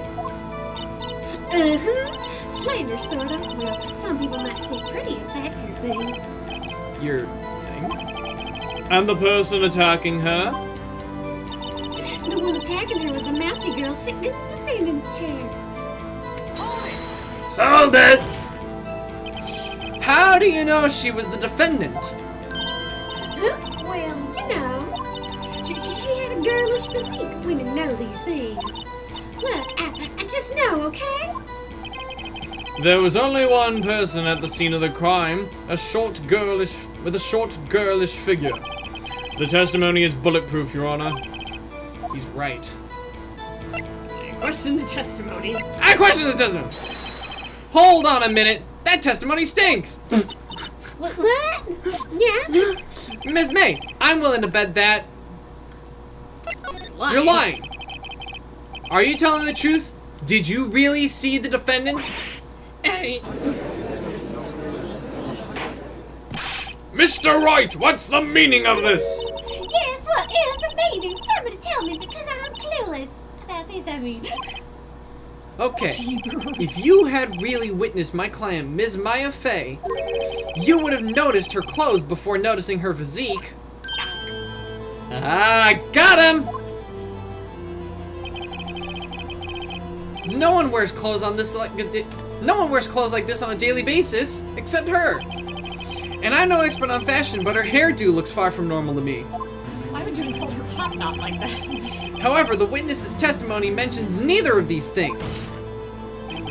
The testimony is bogus. But, Still, we don't know if she was dressed that way the night of the murder. Yeah, we do! You bastard! He was there! She was, Your Honor. I saw her. I was literally there. And so did Detective Gumshoe. What do you say to that, Ms. May? what are you trying to say, you mean lawyer? I saw what I saw. I just didn't think all the trifling little details were necessary, darling. Miss May, the court would like to remind you to please omit nothing from your testimony. I'm sorry, Your Honor. I'll be a good girl, I promise. I'm sorry, I can't act normal. I see her literally jiggling her boobs as a defense mechanism. Only men could have made this game. Your testimony again, if you would. Gosh. Damn, I'm almost had her. Don't. Ah! We're starting over with a new... Leave Finally. nothing out. I did see everything. I did. The victim, the woman, dodged the first attack and ran off to the right. Then the girl in the hippie clothes ran after her. And she hit her with that weapon. I saw it. I did. That clock, that kind of statue clock of the thinker, I think.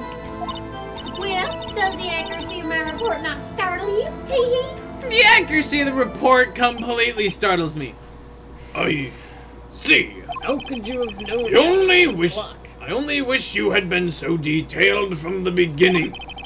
Please begin the cross-examination. Because seriously, We have yet how another could- instance where She's implicated herself as being on the crime scene. I saw everything. Okay. The victim was the woman who dodged the first attack, and then the girl in the hippie clothes, and she hit her with that weapon. I saw it. I did that clock. How did you know this was the clock? Should I present this to this? It's not like a commercial clock. It's like custom Yep. made. Ms. May, what you just said now was quite revealing. Revealing? Ooh, you like that, wouldn't you, naughty Mr. Liar? You just said that this statue of the Tinkerer was a clock, Tinker. but there's no way of knowing that just by looking at it. Another person in much the same position as you recently called this a clock too, and he was found guilty of murder. Clock is cursed. This clock is cursed. Order! Order! Ms. May, can you explain how you know this was a clock? Oh, The witness saw the murder with her own eyes. That's all that's important here. No, it's not. The defense is trying to confuse the issue with trivial concerns. Now, hold on. Yes, of course. You will withdraw your question, Mr. Wright. No, I won't. This is some bullshit. But questions are all I have, Your Honor. And as you may recall, I've caught murderers with these questions before. Well, only once. Objection sustained. You may continue to question the witness. Whew, that was close. If you stop me there, the trial will be over. what? Huh? What? So what happens now? What happens now is you answer my question. How did you know it was a clock? What? That's because I heard it. Yes, I heard it 7 times. So, you've been to the law offices of Fay and Company. No, hey, I didn't say that. Why would I go there? I heard it from a hotel room. The law offices in Fame Company, where the murder took place, is very close to the hotel. Not that close. She could have easily heard the clock. No. Well, Mr. Wright, are you satisfied? No, that's some bullshit. You should know No, that. Your Honor. Can't give up now. I'm not satisfied because, You couldn't have run. Your Honor, members of the court, it's inconceivable that the clock in question rang. That clock is missing its clockwork. She took it out. We remember we read the we saw the conversation and he listened to the recording, presumably out of scene. That mentions that mentions Mia herself saying she took out the clockwork to stuff important evidence into the thing. Papers. How could you possibly? Just take a look right now. Oh! See anything interesting, Your Honor? It is as the defense says. This clock is missing its clockwork. In its place? It's quite empty.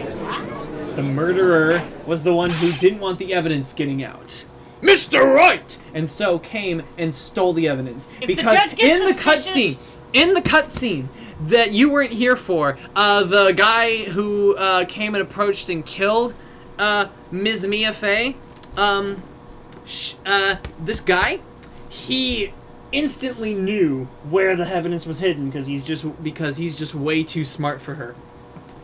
Mr. Wright! Would you care to explain to the court the meaning of this? It is as you can see, the clock was empty. It couldn't have rung. Therefore, this witness is a big fat liar. I'm not fat. Fat? Oh, jeez, they predicted the dialogue. Well, Miss May, Tisk, tisk. Quite a show you've put on for us, Mr. Wright. he knew the clock was empty somehow. He knew. I'm afraid you've forgotten one thing, however. Indeed, the clock is empty. As you say, it can't ring. However, we must ask, when was the clockwork removed? Allow me to present. Allow me to present this conversation between the defense and her sister, the victim. If it was after the witness heard the clock, then there is no contradiction. That's true. That is a possibility. The clock might have been emptied after she heard it. No. And that is exactly what happened, Your Honor. No. Well, Mr. Wright, can you prove when the clockwork was moved? First of all, Oh, impossible, of course. I have proof. But what? Wasn't it you who told me proof is everything? Well, I was listening. And now I'll show you the proof you like so much. The evidence that proves when the clockwork was removed was... this fucking phone. Oh, right, I gotta present it. What the hell am I doing? That. Take a look at this. That's a very cute cell phone. Ooh, you have a girly phone. Wait, this isn't my phone. Listen. This is the defendant's cell phone, and it contains a recording. A recording of a conversation she had with the victim on the day of the murder. Huzza. Order! The defendant's cell phone? This wasn't brought to my attention. Perhaps Detective Gumshoe overlooked it. The good detective better remember he's up for evaluation soon. I gotta say, I'm starting to feel bad for the big fella. Let's hear the conversation.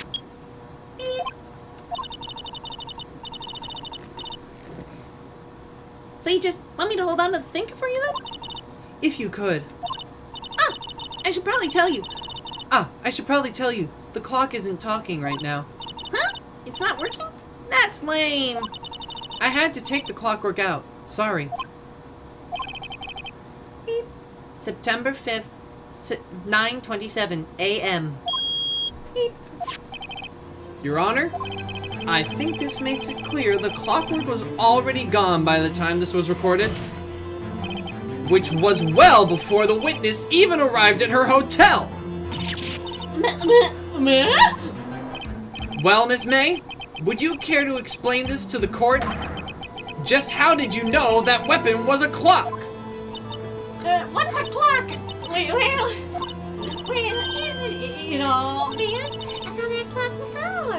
Not a chance, Fatso. Bullshit. What stores I get? I go to so many. Oops, I forgot, Wink. So the witness had seen it before? That would make sense. Here's the thing. Does the defense have any objections, Mr. Wright? Yeah, Yup. it's a custom-made clock. The witness claims she has seen it before, but this directly contradicts a piece of evidence already submitted to this court. Well, then let's see it. Please produce this evidence that will prove the witness has not seen the clock before. Made by Larry Butler. Boom. It's simple. This clock was never in any store, ever. What? A friend of mine made that clock. Only 2 exist in the world. And the one that isn't here is in police custody. Impossible! Everything is sold in stores! Ms. May, I think it's high time you went shopping for a better excuse. Oh! Oh, excuses not on sale today? Do not trade roasts.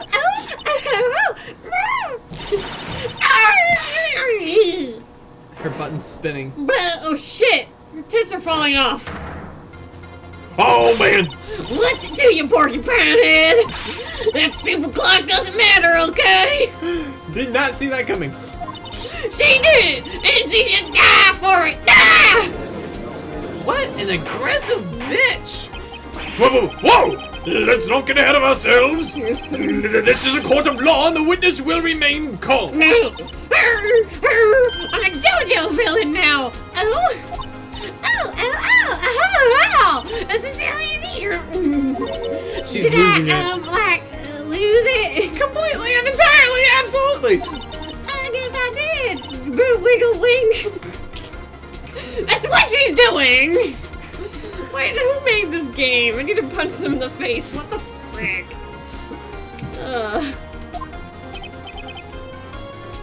What's so You know, scary? I just Is have her to tits a- falling off? You know, I just have a question. Just, yeah, for all the people watching at home. Just a question. How are you unhappy about that? It doesn't make any sense. People don't wiggle their boobs. It doesn't happen. And that is where you are actually wrong. What? Well, see, she's doing it to appeal to the court. Obviously. I mean, she's been doing that from the beginning. Haven't you been paying attention? Still don't like it. Nope. Hey, she's the one laying on the feminine charm here. Ms. Bullshit. May, let me ask. Tell me, how did you know the weapon was a clock? Oh, she's Jojo mad. face. Oh dear. Does the defense have an opinion on this behavior? Okay, this is it. Yes, Your Honor. Allow me to explain how I see the truth of the matter. Ms. April May, you knew the weapon was a clock because... Held it. She have heard about it? Potentially. I doubt But it's more likely for the court because of the previous way of understanding... Well, wait, no, hang on.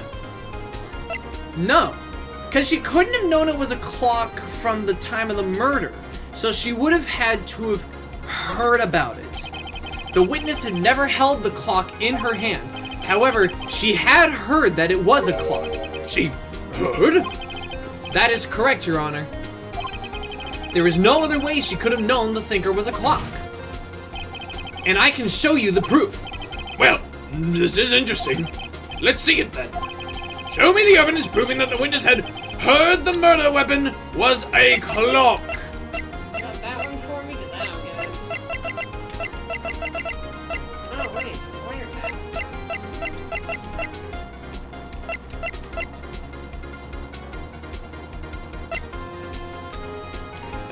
I guess this will be it. Have a look at this. I found this in Ms. May's room. I don't own illegal objects. What the fuck? Mr. Wright, please explain to the court what this is. Ms. April May, you were tapping the victim Miss Mia May's phone, were you not?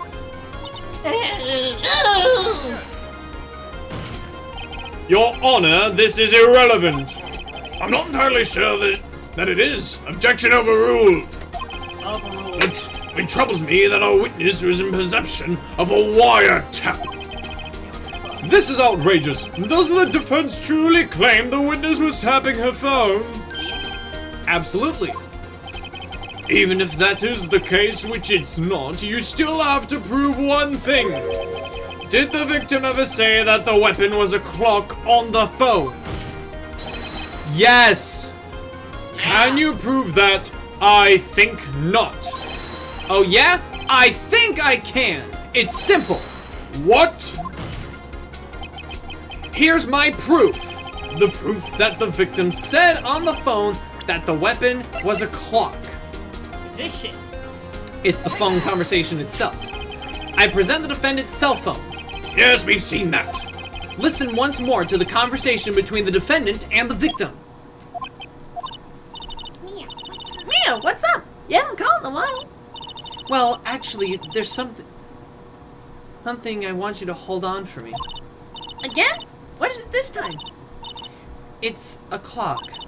It's made to look like that statue, the thinker, and it tells you the time.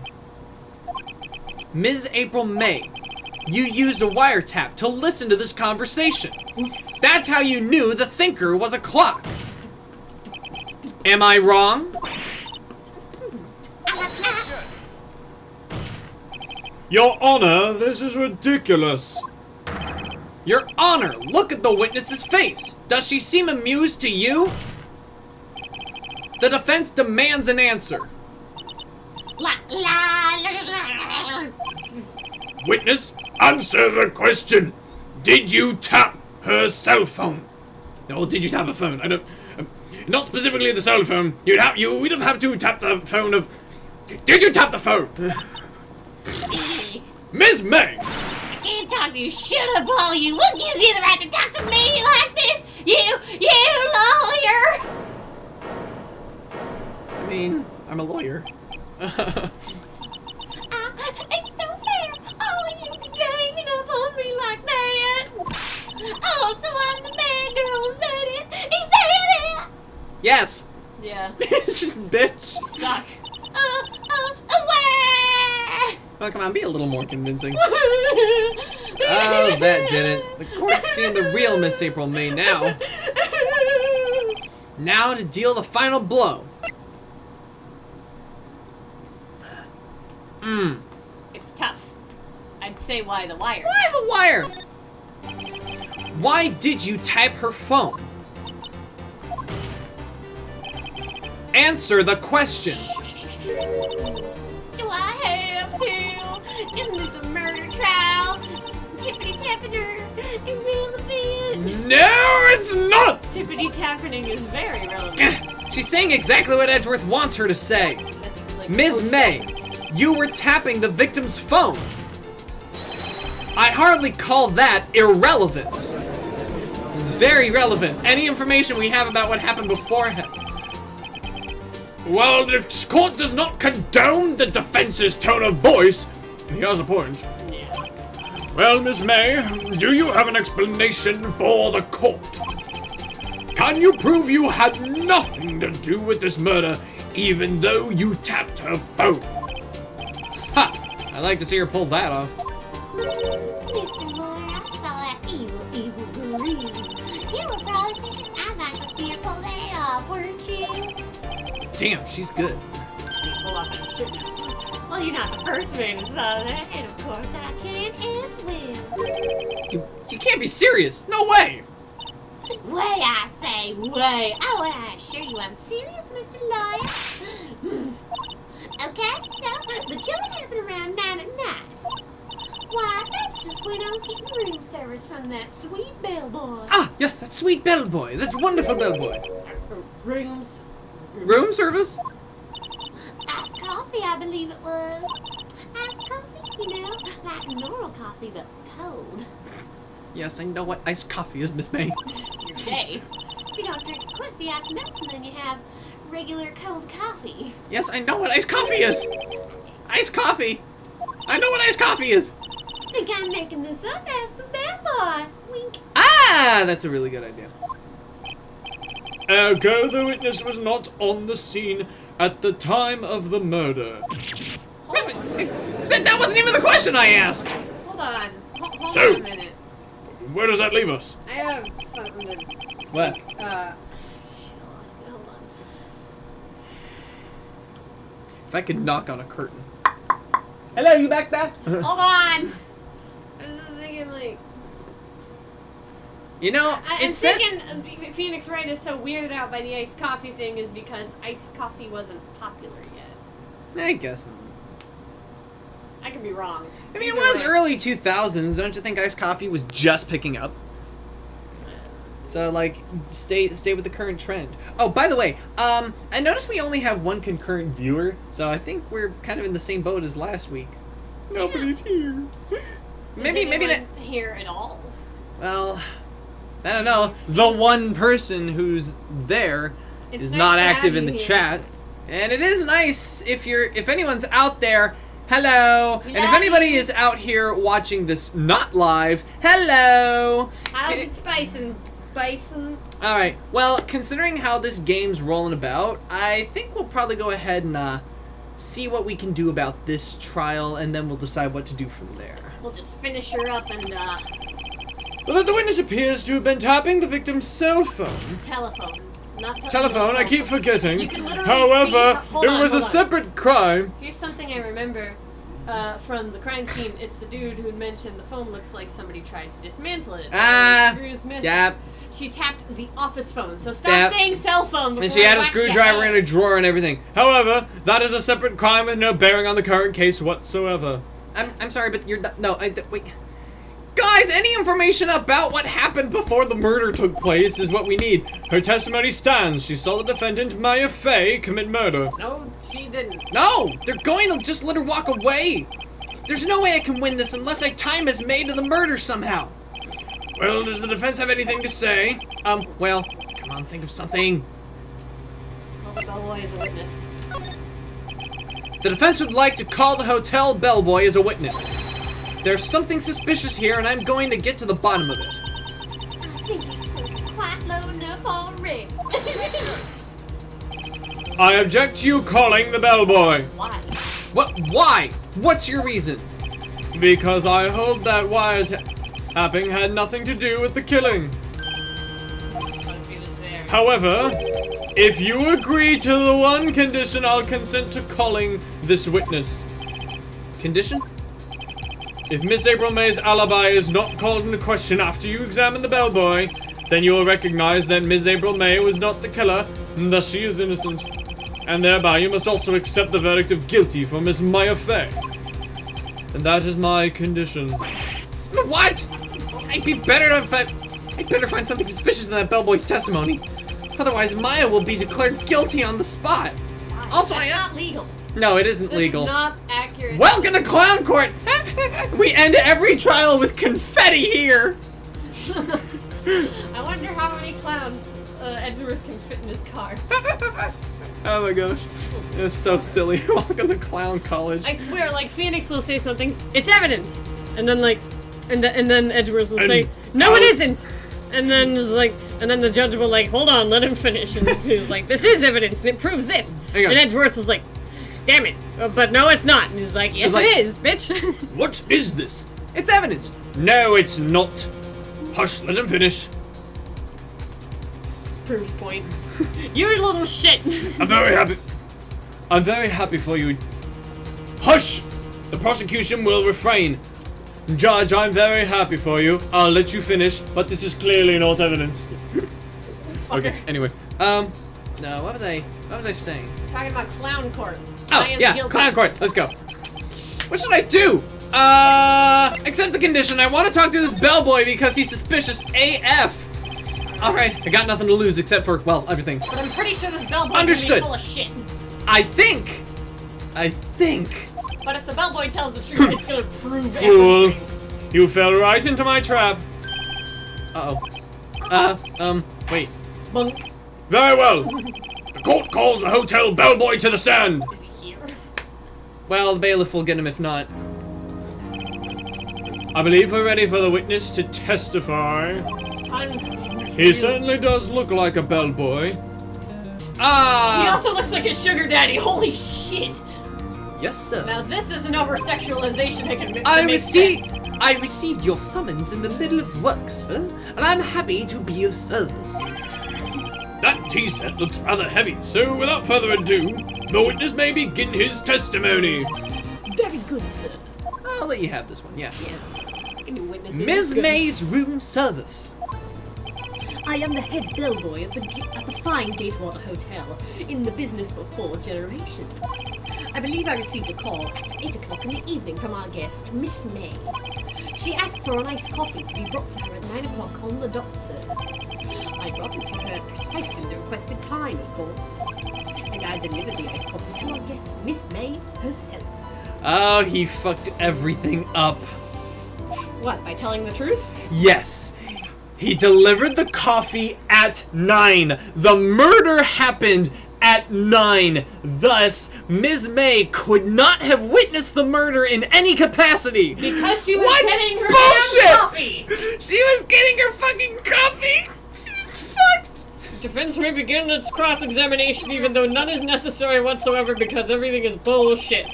If I can't prove Miss May was involved with the murder now, Maya will be finished. But I can prove that she's a bunk witness. I can prove that she's full of shit because this guy basically called her out as full of shit. This guy is an honest bellboy. I am the head bellboy at the fine Gatewater Hotel, in the well, shit. What exactly is it to you do at the hotel?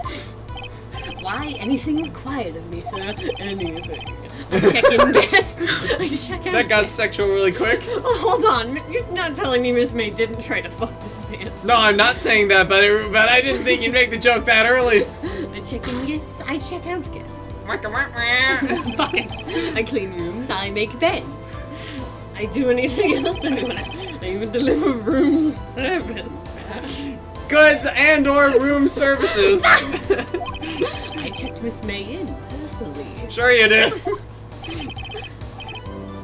Always, Are you always so prim? Mr. Wright, you will refrain from asking frivolous questions, leave him alone. especially since you're already on hot fucking water.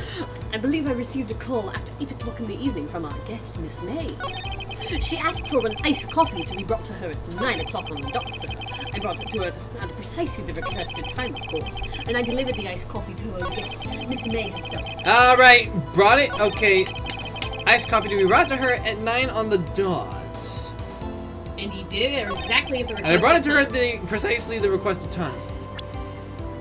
I'm trying to think. Let's press him on this. Precisely 9 o'clock then. Precisely, exactly, and most definitely, sir. 9 o'clock p.m. How can you be so sure? Miss May was quite insistent that we brought then. Oh, bellboy, tee. I'd like iced coffee at exactly 9 o'clock. Something like that, sir. Therefore, I knocked on her door at the crack of 9, sir. Why would she be so particular about the time? And I delivered the iced coffee to our guest, Miss May herself. I brought it to her precisely the requested time, of course. She asked for an iced coffee to be I want to say that this is the part where this evidence calls into question. Wait, I'm trying to hold her testimony. Okay, let's see. Where's the court?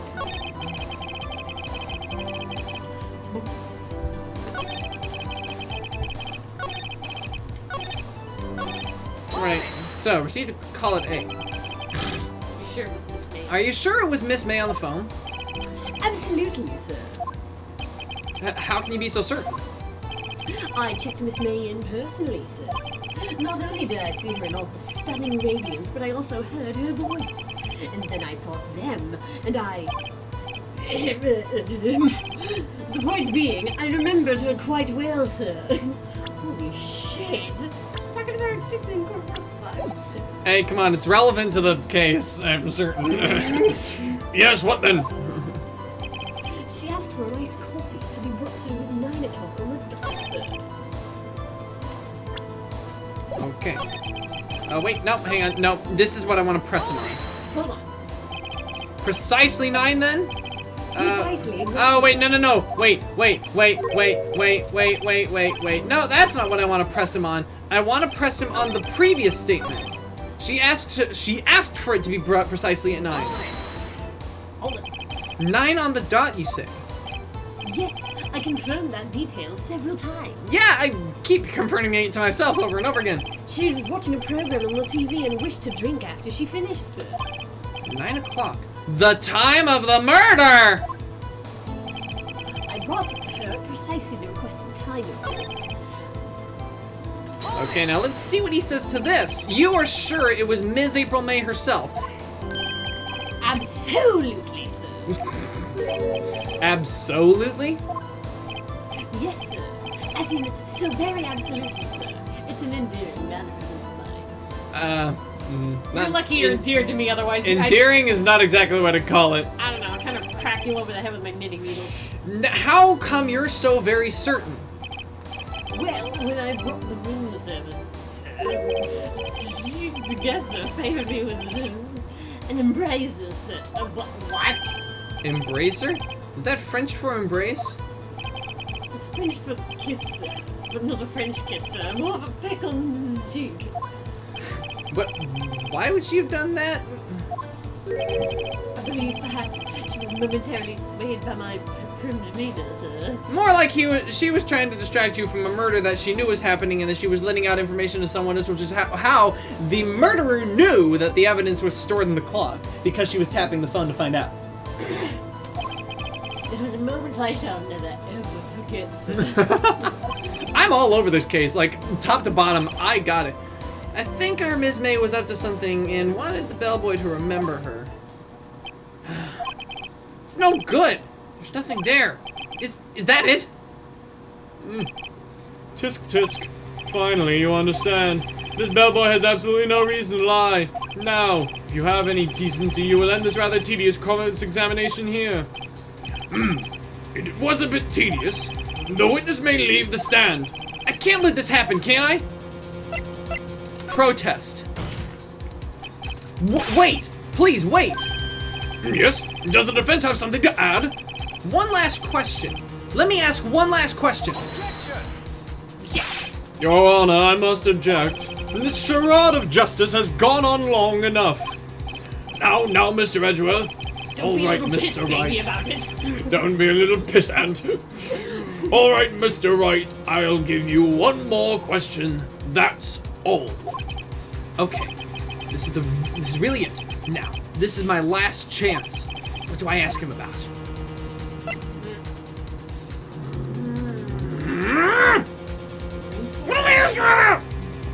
We only get one question, so this is like. We ask him about he checked her in personally. That's irrelevant. We ask him about bed making. That's irrelevant unless this case was about infidelity. We ask him about room service, and that's almost irrelevant unless this case is related to infidelity. But Room service makes more sense. I think room service has something to do with it because the room service was delivered at exactly 9 o'clock the time of the murder. The case couldn't be about infidelity because this bitch ain't married. You don't know if she's dating. It can still be infidelity. Tell me again about her room service. Again, sir. At exactly 9 o'clock, I delivered room service to Miss May in room 303. Oh, yes, you did. The guest had requested iced coffee. $18 was the charge as I recall. You're gonna want to probably get a little closer. I don't know if you can be heard. Sorry. Alright, here we go. I see. $18? Doesn't that seem a bit expensive? Yes, well, iced coffee for two, you know. And we don't skimp on the ice for two. Hold on. You left that out of your testimony, sir. Oh, fuck. What did he say? What did you say? Rather quite. Bellboy, tell us the truth. Now, was someone else staying in Ms. May's room? Objection. I object. That was objectionable. Objection overruled. The witness will answer the question. Fuck you, Edward. Yes, I see. Fuck! Why did you not mention this in your testimony? Because we fucked. Well, sir, you didn't ask. Nice try. That's the sort of thing you're normally supposed to mention. Yeah, it was quite, indeed. It was the good barrister there, Mr. Edgeworth, who... He asked me not to mention if I wasn't specifically asked, sir. You fool! He's an honest. He's an honest bellboy because she's made an I've honest done bellboy it. out of him. I've won. No, you ain't. Well, you got the court on your side now. Ms. April May checked into a twin room with a man, correct? Yes, sir. Then, when you brought them room service, you didn't see that man in the room? That's right, sir. Your Honor, we have just learned of another person involved who may have been the murderer. In light of this new fact, I hold that it's impossible to judge the defendant. Wouldn't you agree, Mr. Edgeworth? And who, Mr. Wright? Who is this other person? Well, Mr. Bellboy, Simple. It was this was Miss May. the man who checked in with Ms. May. Ooh. Your Honor, as has been previously revealed, Ms. April May was tapping the victim's phone. Yet Ms. May herself has an alibi at the time of the murder. However, that does not clear the man that was with her. The bellboy saw no one else in the room at the time of the murder. My, what a convenient little setup. But it's too late. Too late? I suppose you'd like it if it was too late, wouldn't you? After all, it was you who hid the presence of this other man from this court. Oof! Upstart. Amateur. These accusations are ludicrous. Bunk. Enough! The court acknowledges the defense's argument. I expect the prosecution and defense to look into this matter fully. Am I understood? Yes, Your Honor. That is all today for the trial of Ms. Maya Fey. Court is adjourned. Should we save and quit here?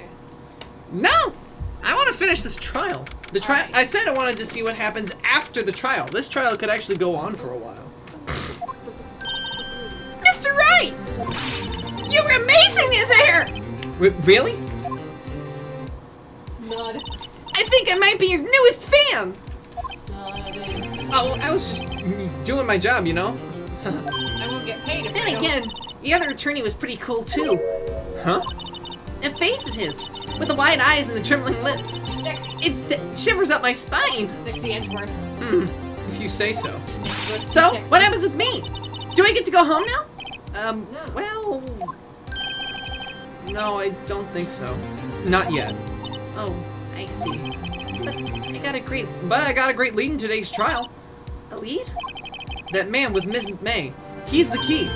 Oh, I get it. What happened to Miss May after that, anyway? I heard they arrested her. I guess she's learning her charms won't work everywhere. She's probably at the detention center now.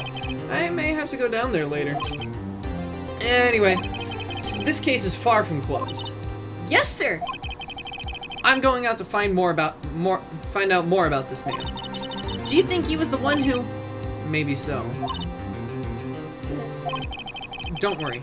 I'll find him by tomorrow, I promise. I'm counting on you.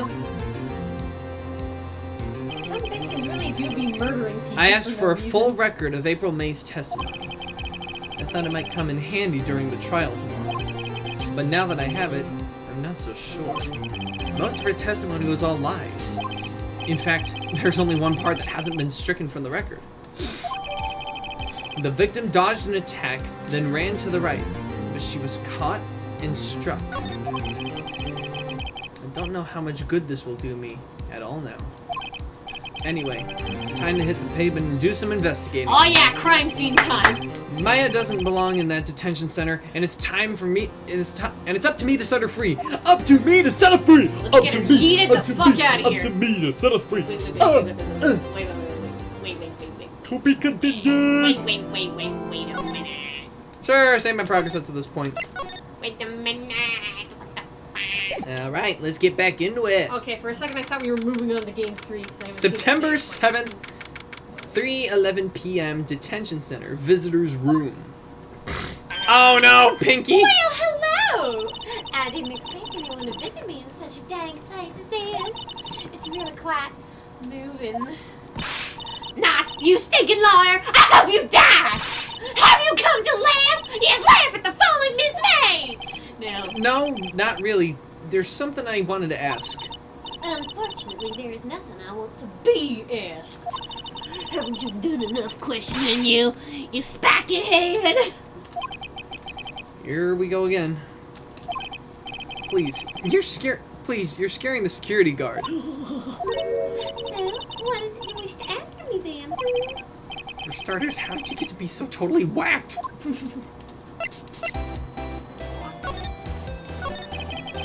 About the man who stayed with you in your hotel room? Can you tell me about him? Where is he? Come on. No way, Jose. Maybe if I had something to get her to talk. Why did you place a wiretap on Mia's phone? Oh, when you say it like that, it sounds so cold, so criminal. Tapping people's phones is a crime, Miss May. Oh, and I suppose you learned that in lawyer school. creep!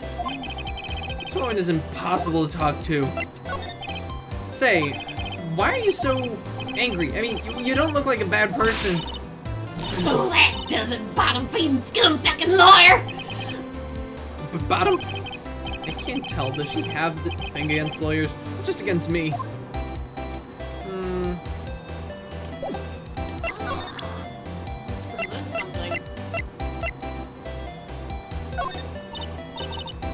Hey, guess what? Actually, I really hate your guts. So get lost, because, well, I'm not cooperating.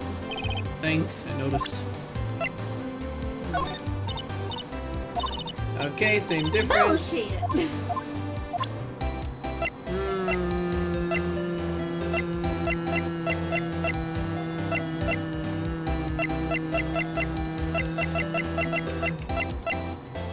the testimony. Yeah, let's present this. This will get her to talk. Oh, no, it won't. Fucker. Bitch. Favorite shit fuck. Dude, YouTube, I hope you didn't want to monetize this. What? This video, Not a chance. I'm swearing my head off. And, Don't worry about it. Maybe stop swearing, but don't worry about it. no. I think I already told you earlier, that's fucking fine by me.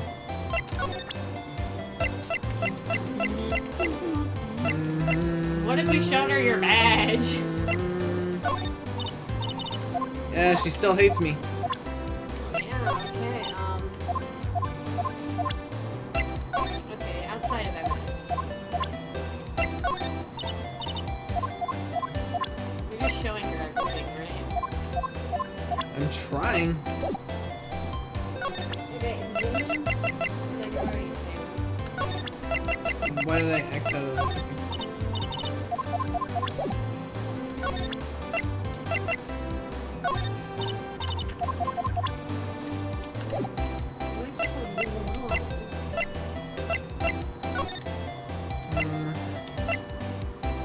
Whoa! Painting gone! Whoa, hold Painting on. gone! Painting gone! Huh? Looks like Grossberg is out today. Again. Maybe he's avoiding me for some reason. Examine. Painting gone! Wait a second! Wasn't there a giant painting hanging on that wall? Yeah. Yeah, it was a painting of... a fisherman. Wasn't it? It wasn't a very memorable painting anyhow. Nothing out of place. Wait, there's a picture. The solid mahogany desk. The wood's been polished, the goo, deep luster. Hey, don't ignore that photo. Don't ignore. Shit. Cause like nothing's changed over here. Yeah, expensive potted plant. There's a mystery afoot with this.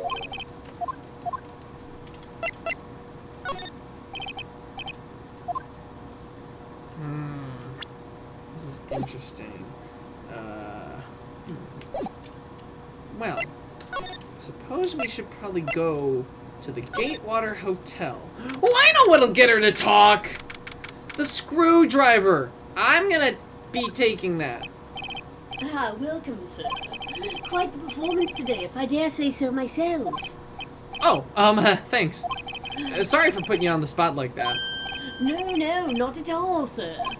Your efforts today can only help the Gatewater's rep, as they say. Huh? Rep? Yes, our reputation will swell as the hotel where the murderer used a wiretap. We can charge a premium for this room, of course. It will be great for business, sir. Whoa! Ms. May hasn't been charged with murder. I, too, will become famous. The bellboy who brought the murderer iced coffee. Why do I feel like we're both stuck in the same bad dream? So, you're our honored guest. Please let me know if there's anything I can bring you. You may be able to bring me evidence of some sort, but for the moment, I just need the screwdriver. Ah, please leave that as it is, sir. That's the Drawer of Terror, hiding place of the murderer's wiretap. It's set to become one of the most popular attractions here. This guy's serious. I don't believe it. That should do. Well, considering that's the only thing, I'll go ahead and have a chat with him. Let's have a chat about the hotel. Could you tell me about this hotel? Absolutely, and on that subject I have an excellent idea, sir. Oh boy. Currently, this hotel is known as the Gatewater. I propose that we add a subtitle. A subtitle? To a hotel? The Gatewater Hotel, Murder Manor. Yeah, Fucking weirdo. that'll get everybody to come. Around Halloween! Well, what do you think? I think it'll scare away the people. Sounds great! Or float your teeth up. About Ms. May. Oh, her? Sir, not to boast, but I knew the moment I saw her. She'd do it, I said. Do what? I'm starting to think the most suspicious person here is this guy. I wanted to ask you about the man who was with Ms. May. Ah, yes. He struck me as a real lady killer, if you'll pardon the expression. I knew it from the moment I saw him, sir. He and I are of the same ilk. We both carry the scent of danger. And there we are in total agreement, Mr. Psycho Bellboy. If you had a photo of that man, I'm sure I could identify him. I think I have a photo. I was trying to get the photo. But there was a photo. I'm gonna run to the other place and fucking get it. We have to leave. We don't have the photo. We don't have. Go back to the law office. He won't let us touch that, so I think we gotta. Go back to the law office, pick up the photo if they'll let us, and then get back here with the photo. Photo ain't gone, so let's see.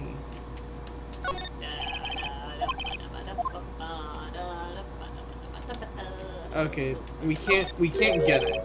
All right, let's look at the stuff on the.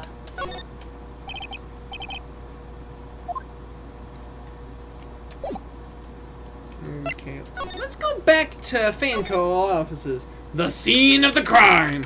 September 7th, Fan Company Law offices. Looks like forensics is taking the day off. Detective Gumshoe's nowhere in sight. The police really gave this place a working over. I doubt there are any valuable clues left. The buzz can't hurt to take a look around, though.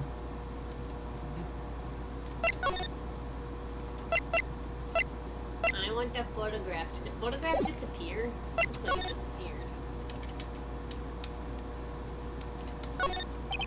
The sky is blue, and so am I.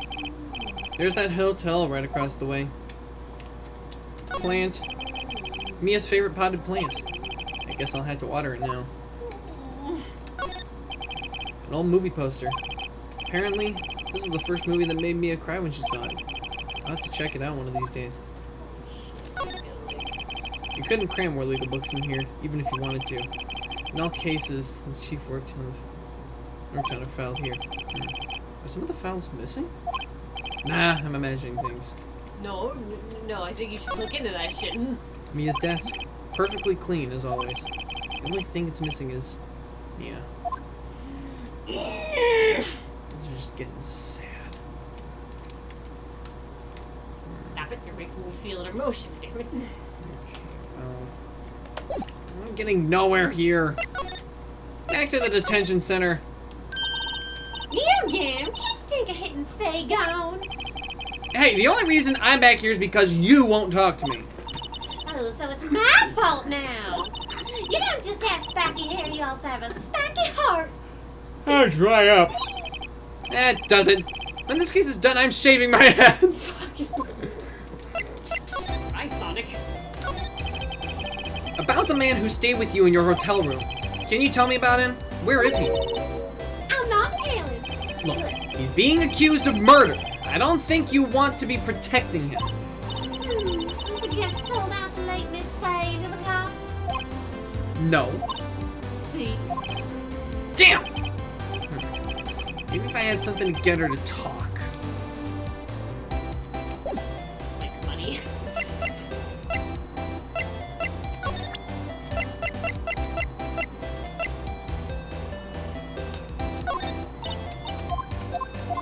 Fuck off. This is so infuriating. Why can't we pick up that damn photo? Now for the camera.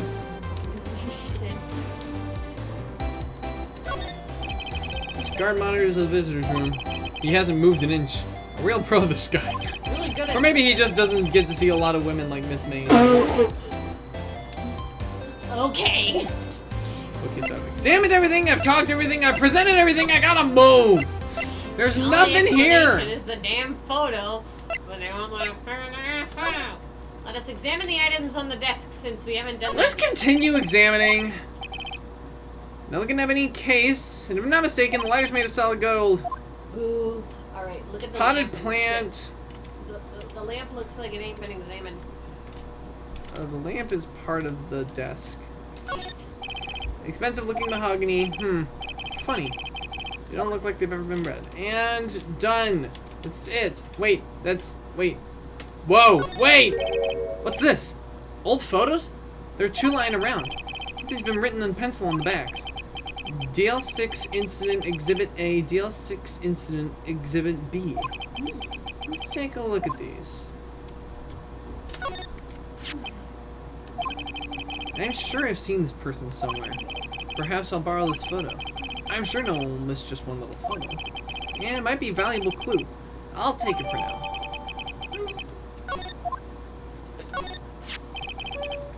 Photo lies on the desk. This is a bitch who ruined Mom's life. Maybe I should switch it with the one I took.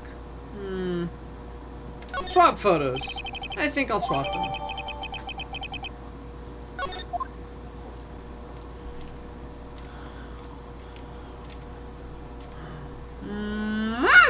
Got it!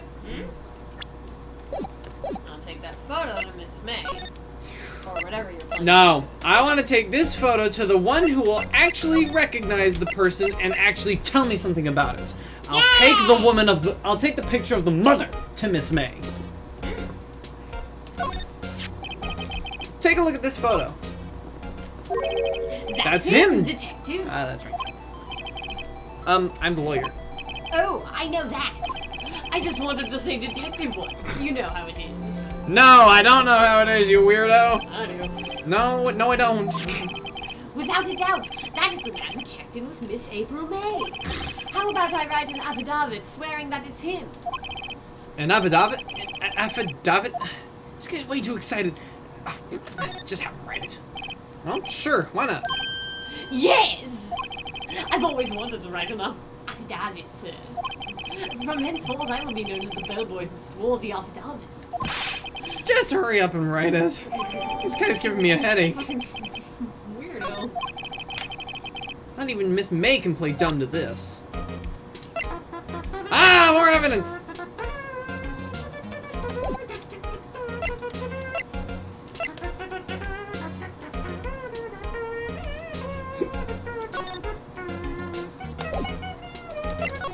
Alright. I'm going to Grossberg Law Offices. He's out again. Huh? There are no more photos! Ah! Ah, it's gone. You know what? At least we didn't appear to need that one. Let's see a photograph and an affidavit. I'd start with the photograph, Let's start with the photograph. and then when she tries to call bullshit, pull out the affidavit. Have a look at this. Look, I've said several times, I'm not telling you. Where did you... Aha! A reaction. This is him, isn't it? What? Who? When? Why? It is him. This is the man who stayed in your hotel room the night of the murder. No, that's not right. Nice try, Ms. Cooperative. Do you have proof that was him? Yeah, proof. Show me proof. I'm so close. Could you have a look at this? What's that? The bellboy's affidavit. It tells us everything he saw, such as the man you checked in with, who was most definitely this guy. Now I'm getting somewhere. I gotta push her. She ain't budging. Yeah, hold on. This is it. All or nothing. Time to do a little bluff. No use playing dumb, if indeed that's an act. If you don't talk, I'm taking this info to the press. What? Even though he should have been witness to the murder, your little friend was missing. I'm sure the press would have a field day with his reputation. Oh, fine. I'll talk. You win, lawyer. Yes! Man, that felt good. It's great to be alive. Why are you pumping your fist in the air? Great. Now, tell me about the man you were with. That man, he's my boss. Red White, the president of the information gathering conglomerate Blue Car. Red, white, blue. Car. Information gathering. I suppose you could call it a detective agency. Suppose. So this is the man that was with you the night of the murder. Well, that'll be neat to listen to. Anyway. I'm scared to talk. I don't want to end up like her. It's okay. I'll just ask Mr. White himself. Can you tell me where Blue Corp is located? No. Mr. Red White, at last! Finally, a lead on this guy. If April May couldn't have done it, that leaves him. Time to take action. Bellboy's affidavit discarded. Wait, why? Because the only thing that was needed for was to get her to talk. Blue Corp. Hey, fucker's a thief! Hey, took the painting. What the fuck is your problem? I recognize this painting. What's with the surreal decor? Welcome! Please furnish me with the title of your personage. What the? Your name? What's your name? Whoa, his eyes are going fucking crazy. I was just inquirably asking the title that you go by. Wright. Phoenix Wright. Inquirably? Mr. Wright, is it? Right, I see. Splendiferous. Perhaps I am intimidating you with my giantesque vocabulary. What is this guy's problem? I'm Red White, CEO of Blue Corp. You know, corporate expansion. Unofficial. My business dealings bring me into contact with the elite of the elite. So I'm afraid I am not used to conversing with the worldly challenge. With the worldly challenged. What a fruitcake. Let me guess. You're an attorney fresh out of law school, are you not? That's the only explanation why you would have come to meet me like this. What does he mean by that? No matter. So, what business does a mighty lawyer have with a man such as myself? I hate this guy so much. This guy's arrogance meter is off the scale. What the fuck? Haven't I seen this somewhere? Is this a replica? Ridiculosity! I have no interest in anything but the originals. That right there is a bona fide original, worth 5 million for sure. What if the guy said only 3 million? You might be overselling it, Hoss. Everything else is probably gonna strike me as unremarkable, so I'm just gonna have a chat with this man. Let's talk to him about Blue Corp, then start going into personal information. What kind of company is Blue Corp, anyway? Excellent question. We buy and sell various kinds of information. We are a company of the future. You might say we are the future. Sell information? You work for Google! What I just said. In just 10 years, I've built this business up into the grand office you see now. Sorry, I can't hear you with the headphones. Eyes are so fucked up. I'm a really squinty bastard, I'll have you know. Walleye. It's a condition, I do say. So, Being a little bitch is also a condition. A condition where I punch your teeth in. My perfect teeth, you can't damage these. Solid iron. Ding, ding. In case you were wondering, Blue Corp was named after the color blue. Oh. No, really? I never would have figured that out. That's nice. I, Red White of Blue Corp, and founder as CEO, named it so. And why, you ask? Because I like the color blue, of course. You seem to like the color pink. You seem to like the colors pink, maroon, and purple a lot more. Fantabulistic, is it not? You're speaking bullshit. You're speaking nonsense. I mean, it's... Alright. Miss May. Miss May is an employee of Blue Corp, is she not? Correct. She was my secretariat. That's a horse. What a shock it was that to hear what she has done. What she has done? You mean the wiretap? Indeed! She is paid to answer phones. Tapping them is not in her job description. She does gather information for us as part of her duties. But I assure you, we do not condone illegal methods. Wink, wink, fuck, fuck. It is ineffable that she would do this. It sounds like he's trying to turn Ms. May into a scapegoat. Shit. On the night of the murder, were you in April May's hotel room?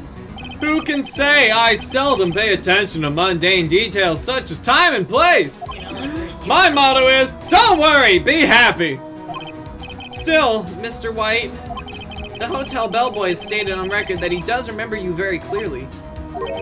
No matter. The bellboy can say what he pleases. I still won't talk to you. If you want me to speak, put me on the witness stand. Although, I doubt he'd be capable of doing that. He raises a good question, actually. Why didn't the prosecution call him as a witness? You should have seen the same thing as April May. Oh ho ho! The police, the courts.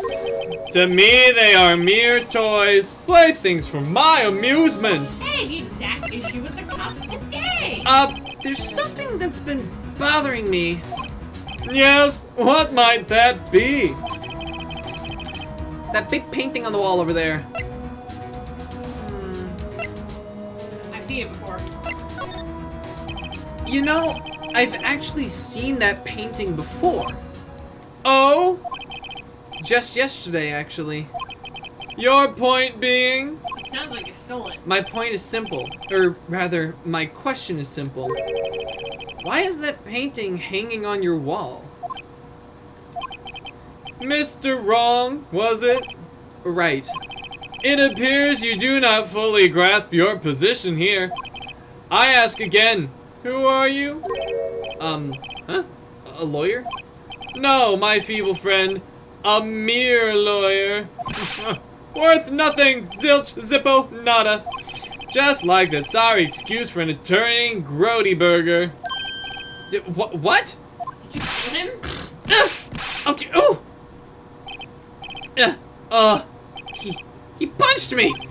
Well, Mr. Lawyer, what will you do, huh? Charge me with assault? Charge away, I welcome it. For it is you who will be found guilty. What? Heed my exposition. The police, the courts, they all do my bidding. So you say. But I wonder, is that kind of control really possible? I don't expect you to understand. It is a world beyond your compensation. It is very possible. You just need a lot of fucking money. You came here from Grody Burgers, I presume. Mr. Grossberg's, yes.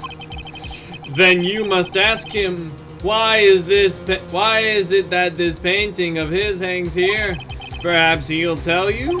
Perhaps he will explain how a man can live life purely for personal profit.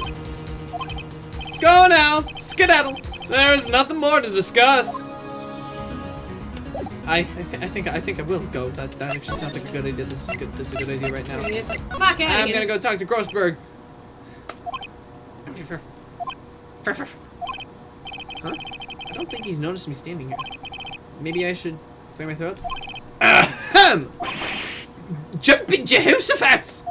Oh, you. What's wrong? You look so pensive, like an old man at the end of his days. I'm not senile yet. I was just thinking about this whole mess. Something's really bothering him. That much is clear. You're being paid. He's being paid off, like I suggested earlier. So you came to the trial? So you came to see the trial? Yes, I did. Something was bothering me all last night. You see, I couldn't get a wink of sleep. Really? What was that? Well, usually it's just my sister, the poor girl. My boy, I owe you my thanks, truly. I don't know what I would have done if things had gone poorly for the girl. Yeah, explain why you refused. You were I paid asked off. before, but why did you refuse a request for defense? I think I have a right to know. A right, Mr. Wright? No, I'm sorry. I need more time to think about it, my boy. He does seem troubled about something. I'm starting to have a feeling I know what it is. So, I paid Blue Corp a visit. Oh, I see. Mr. Grossberg, I have to admit, something has been bothering me. Oh, what is it? Well, out with it, my boy. You see, it's just... Mr. Grossberg, sir, There was a giant painting hanging right there the other day, was there not? The one you said you had no intention of parting with. Well, I saw it today. It was in the CEO's office at Blue Corp, Red White's office. So, you noticed. I suppose I should have guessed you would. It is a large painting. Mr. Grossberg, I know you and Mr. White are connected somehow. Connected, you say? Yes, and I know what it is. You lovers. You're lovers. That's a new wheeze. I'm gonna give it to okay. No. Mr. White has something on you, doesn't he? Blackmail. I think that painting has fairly gaudy proof. Very well. This may be the chance I've been waiting for. Maybe it's time to get it off my chest so I can finally rest easy again. After all, you were Mia's understudy. Perhaps it was my fate. What's he talking about? Red White is a man who makes a living through intimidation. Blue Corp is a company that excels in finding people's weaknesses, I'm afraid. I've been paying them for 15 years now. 15 years? All because of the DL6 incident, as you may have guessed. The name on the back of those photographs. As you suspected, we could not stand in defense of Maya because of this. White would have destroyed me if I did. So that's the connection. It's hard for me to tell you this, my boy. But arresting Red White will be nigh on impossible. Impossible? Why? He has information on everyone. It gives him an iron grip. He owns judges, attorneys, prosecutors, police, and politicians. What? They are bound, unable to do harm to themselves and therefore to him. Don't look at me like that. What you see is nothing more than the weight of many years. Yeah, I'd like to know what the DL64 incident is. But why were you blackmailed for this, Mr. Grossberg? The DL6 incident was a top secret at the time. It made sense. The police didn't want people to know they were using a medium. They couldn't let people know. But one person found out. I told him. You told White? He offered me riches. It is an embarrassment to me now. Because I talked. The police were marked far and wide. In secret, they began looking for the one who sold them out. Of course, White heard about it, and he came to me. Only this time, the offer was blackmail. I see. White controls the law of the country as he sees fit. As if you would still challenge him. Have a close look at Mia's office. Mia's office? She followed his every move for years. She may have recorded something of what she found. DL64 incident. What is the DL6 incident? The DL6 is nothing more than a short code to the police gave the case. It was 15 years ago now. I received a request from a medium, a spirit medium. A medium? Her name was Misty Faye. Faye? Indeed. She was Mia's mother. She had been investigating a murder at the bequest of the police, and she failed. As a result, the police called her a fraud. This is what Maya was talking about the other day. I did all I could do for her, and in the end cleared her of wrongdoing. That murder case, however, remains unsolved to this day. That case is the DL6 incident.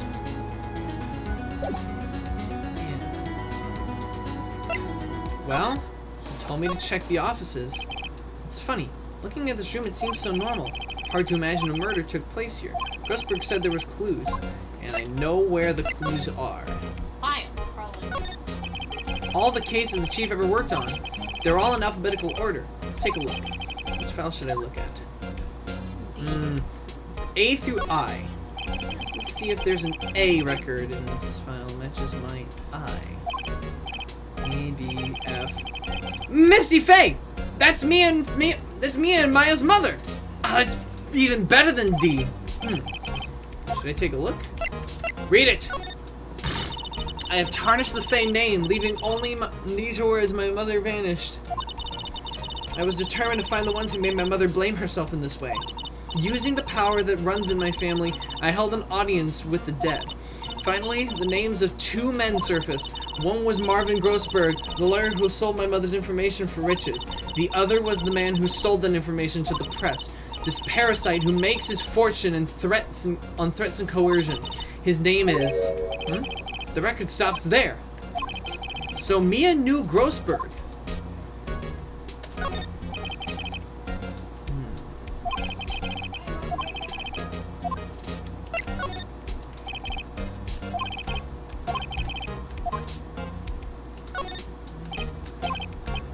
no harm in flipping the group. The biggest part here at the end is in S. Suicide! Ew. She has a collection of suicide reports. There's politicians, policemen. There's writing on most of these in pencil! White. Is this Mia's handwriting? Wait, I get it! Mia thought he was involved in these suicides! White drove them all to... I can use these newspaper clippings. Let's find the most disturbing one. An article about a politician's suicide. The word white is written in pencil at the top. Well, I think we've pegged it. I think we've thoroughly and entirely and completely pegged it. We gotta go, man. We gotta, where do we go? What do we do? Where do we go? We got a case, baby. Let's go. Where do we go? What do we do? Where do we go? What do we do? I don't know. We gotta go to Blue Court? Gatewater? What do we do?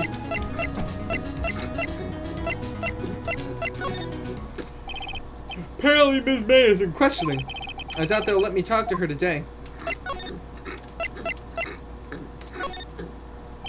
The bellboy seems to be out. Huh? The sound of water coming from the shower. La-di-da! Money making, I got the money making blues! Someone seems to be enjoying washing the showers. The screwdriver's still stuck in the drawer. Better not touch it. No telling what the bellboy would do to me.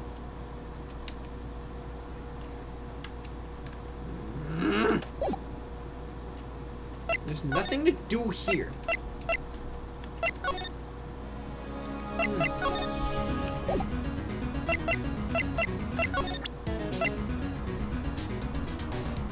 I'll present this to Grossberg. I found this in Mia's files. So she was investigating Red White, as I expected. Well, if you want to challenge him, you could present this in court. Not a bad idea.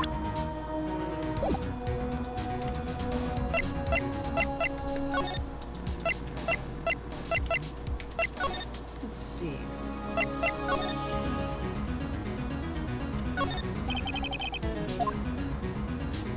Check him. TZ. White. Ah! The entire W section is missing! Was it taken? Shit.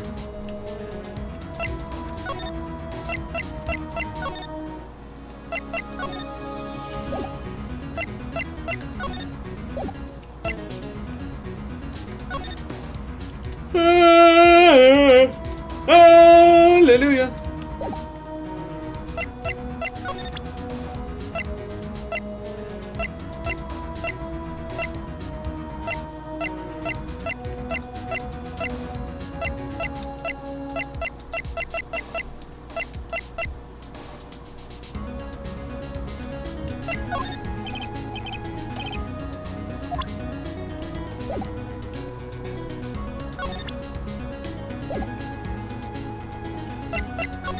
I don't know what I'm doing.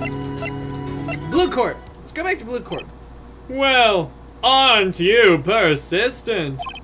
Sorry, but there's something I have to ask you. Mr. Lawyer.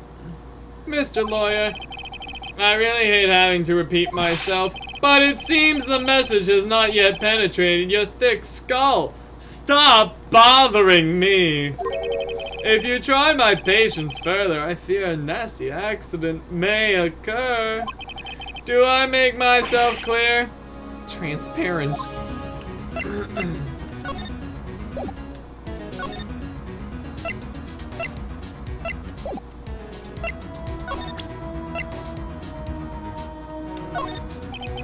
This is the only clue that Mia left me.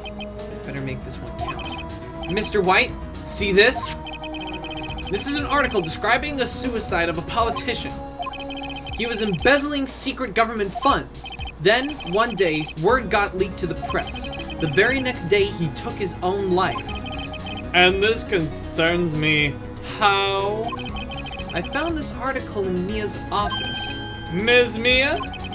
She had a file filled with articles like this. Every one of them was labeled with a single word. White. Mr. White, I know what you did to this politician. you were blackmailing him. Blackmail? Not just him either. You were threatening and coercing hundreds of others. You were involved in all the suicide cases that Mia investigated. This company is built on blackmail. I'm right, aren't I? What a bizarre accusation.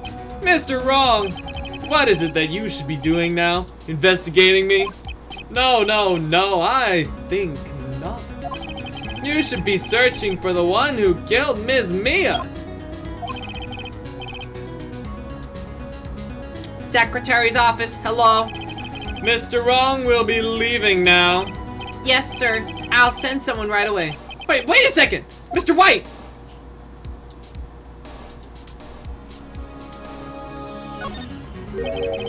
You're absolutely right. I should be looking for the killer now. And actually, I've done better. I found him. He's sitting right in front of me. Just what are you insinuating? Mia was on to you, and she was keeping tabs. For this reason, you had April May tapping her phone. Then, Mia was murdered, and all the documents about you mysteriously disappeared. So, the culprit would be... Even a child could work it out, Mr. White. You did it! Secretary's office. We won't be needing an escort from Mr. Wrong. Instead, please connect me to the public prosecutor's office. Of course, sir. One moment, please.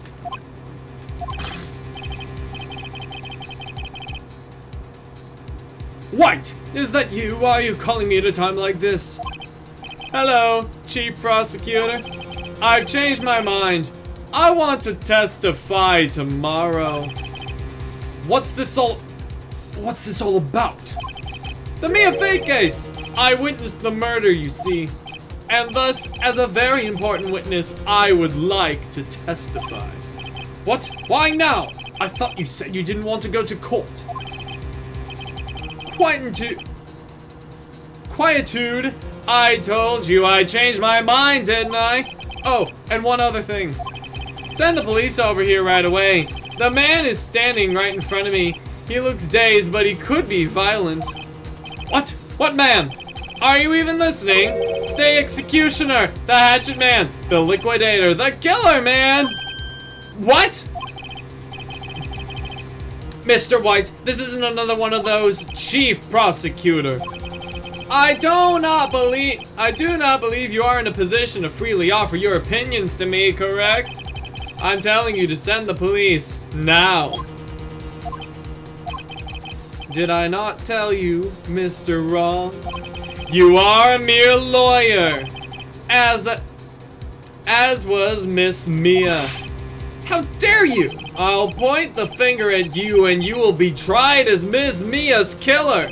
The case is as good as settled. No lawyer of any worth will defend you. I have friends in the local lawyers association, you see. You'll be given a lawyer so stupendously inept that they make you look competent. I feel faint. Detective Gumshoe reporting, sir. Ah, Butts! Harry Butts! Right, actually. Phoenix Wright. And my friend's name is Larry. Oh, right, sorry. Pal, Butts wasn't that murderer, right? Detective Gumshoe, I present to you the man who killed Ms. Mia Fey. What? Take this despicable human being into custody. Farewell, Mr. Wrong. What I miss? Everything. Phoenix Wright just got arrested. He would. I can't believe it's only been a day since the first trial. My trial begins tomorrow. White's going to set me for a trap. And the prosecution will be on it, of course. Edgeworth included. An attorney is assigned to me by the state yesterday. I refused. I had an idea. Wright! Mr. Wright! Oh, Maya. Great. They'd let you out of detention, even though you're still on the other side of the window. Just now, yes. It's all thanks to you. And now I'm afraid we've switched places. What? You mean you? I explained what had happened to Maya. I don't believe it. How many people does that man need to destroy before he's satisfied? My mother, my sister, and now you. This has gone too far! Mr. Wright, please tell me, is there anything I can do? Well... Help me break out of here! Alright. You can be my defense lawyer tomorrow. Oh, right! Huh? Leave it to me! I'm Mia's sister, after all. Lawyership runs in our blood. Almost as much as Wasn't ghost it hunting. ghost powers that ran in your blood? I'd better run to the bookstore and pick up a copy of Law for Rookies. Wait! What? I'm kidding, it was a joke.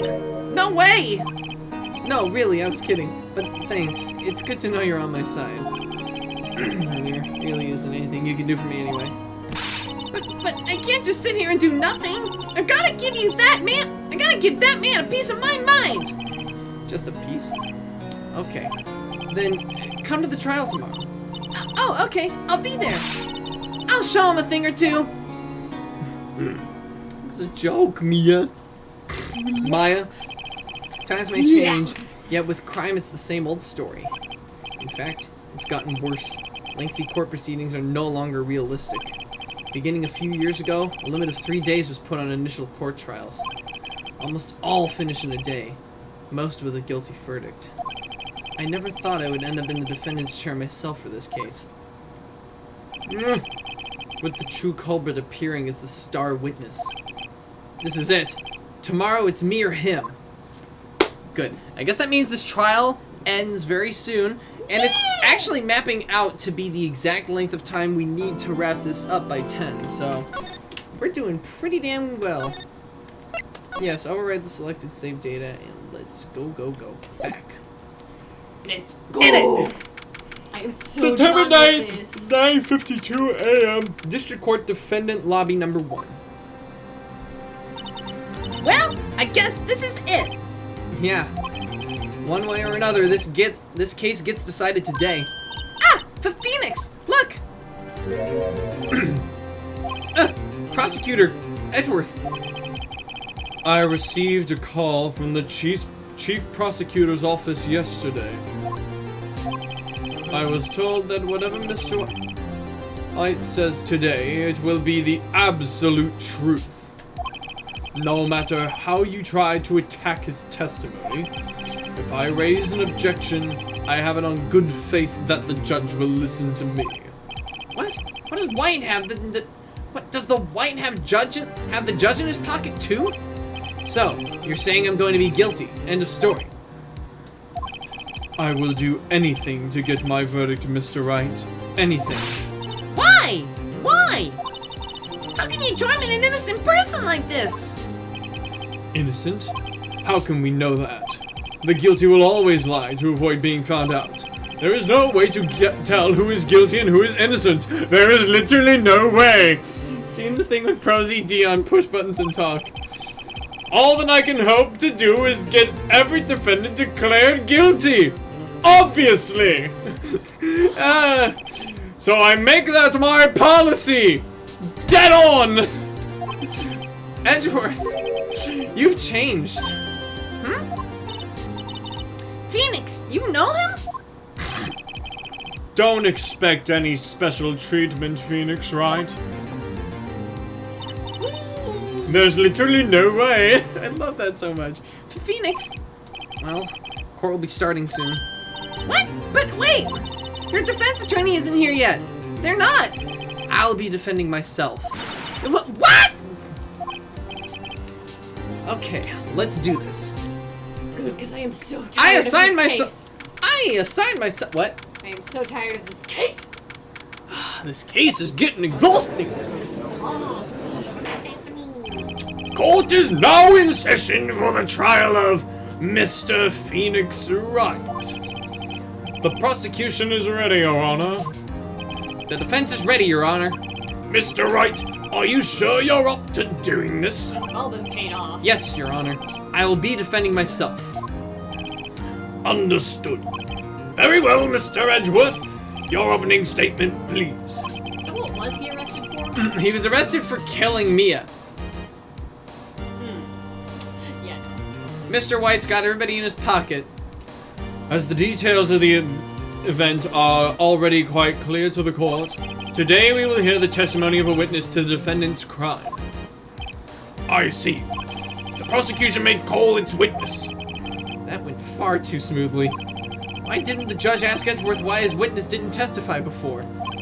It's like he's already knows why. If anyone's going to raise an objection about this, I suppose it's me.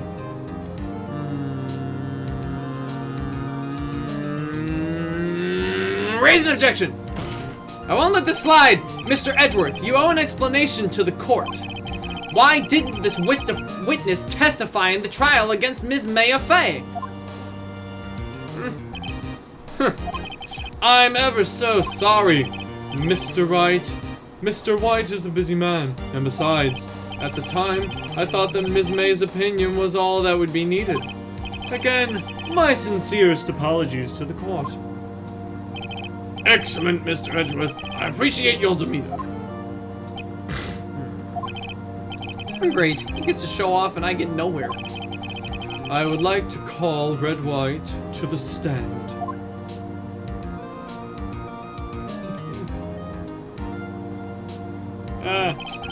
Please state your full name. You wish to know the title of my personage? Your name. Yes, that's what I said. Oh dear, do my locutions confuse? Locutions. Name! These two are great together. My name is Red White, but my friends call me Blanco Nino. That's Spanish for white boy. I am CEO, or to use a more common term, the president of Blue Corps.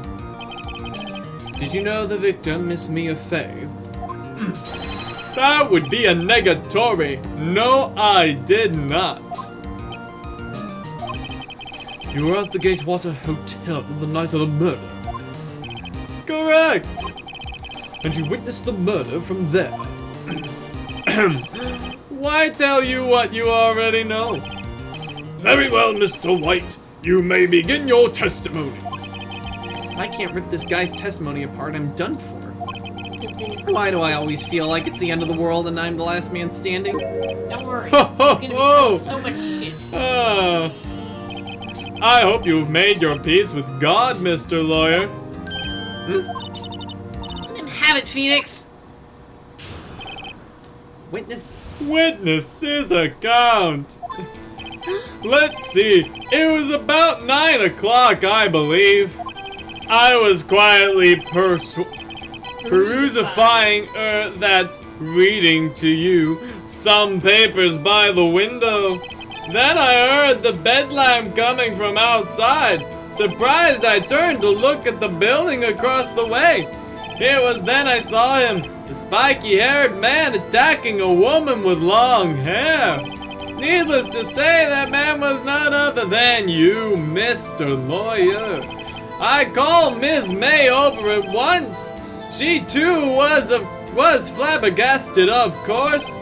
The victim, she ran away, but you gave chase. Finally, there was a terrible impaction. Then it was all over. If things occurred as you testify, then I'm afraid the defendant is guilty. Very well, defendant. Mr. Wright, your cross-examination. Yes, Your Honor. Let's cross-examine this bitch. How do you know what time it was? Because I'm always abso-positively perfect, you know. No, you're not getting away with that. You are so mistrusting, Mr. Lawyer. So, what was the proper term for secretary again? Anyway, Ms. May ordered room service for 9 o'clock. It happened soon after the room service arrived. That's what Miss May said, too. Press further. Let's see what we get. True, the bellboy who brought the coffee saw Miss May. But he testified that he did not see you at the time. This is your concern? Silly lawyer, Ms. May received the coffee outside the room. Of course he could not see me. He would need X-ray vision to pull off something like that. Tell us what you were doing at the time. I was quietly that's reading to you, some papers by the window. I love reading this guy. Hey, we have a new member of the audience. Hello, number 2. By the window, you mean the one directly across from Mia and Company? Faye and Company? Mia and Company. Mia and Company. Me, my company. My company. Correct. That's the only window you see. And there you were reading papers? Correct. The Cape Water is a businessman's hotel, and I am a busy man who had business to do. Then I heard the bedlam coming from outside. Oh, wait a minute, I skipped past that. I should probably press him on this. I love this guy. A bedlam? It must have been when you attacked, I assume. We see. Continue. Surprised, I turned to look at the building across the way. So you were reading your papers until you heard that sound. But of course, I am no snoop. Peeping out of windows at night. No snoop. Yeah, right. You made a career out of snooping. It was then I saw him. Spiky-haired man attacking a woman with long hair. Hold it. Spiky-haired. Needless to say, the man was none other than you, Mr. Lawyer. What you just said directly conflicts with Ms. May's testimony. Ms. May clearly stated that the assailant looked like a girl. I've always been proud of my eyesight, Mr. Lawyer. Just what is your eyesight? Counting both eyes, 40. 40? Don't add them together. I think the witness is trying to say that his eyesight is good. Hey, whose side is the judge on anyway? And what did you do then? I called Ms. May over at once. She too was surprised, of course. Hold it. What was Ms. May doing at the time? She had just finished watching a soap opera on TV and was weeping openly. Did you know she had been tapping the office phone? Irrelevant. That has nothing to do with the Irrelevant. That has nothing to do with the case at hand. I care not. I will answer the lawyer's bold inquiry. Miss May was acting alone when she tapped the phone of this Faye woman. You'd make a good politician, Mr. White. Ho ho! I know! After all, I am El Presidente. Please continue. The victim, she ran away, but you gave chase. Hold it. Can you be a little more detailed about that? I think it's worth knowing exactly what happened. Of course, comprende. I understand. The victim was attacked by you and she ran to the left. You gave chase, then struck her down. Are you sure? As you know, I am always abso-positively perfect. Perhaps you could change your testimony to reflect this new detail. The victim ran to the left and you gave chase. Fucker. You are out of here, Mr. White. Wait right there! Mr. White, You've dug your own grave. Well, what is this? You said the victim ran to the left, but that directly contradicts Miss May's testimony. She clearly stated that the victim ran right. Huh? Oh, ho, ho. It is simple. You must have misheard her. I think not. Look at the floor plans. The killer was here, and the victim was here. If the victim ran to the left as you claimed she did, she would have been running directly away from the door. She would have been running into a dead end. Don't you find that odd? Ah! Very, very strange. I did see her run to the left. I did. Phoenix, look at his face. I don't think he's lying about this one. True. Maybe he really did see the victim run left. So he did witness the killing? Wait a second. Mr. Wright?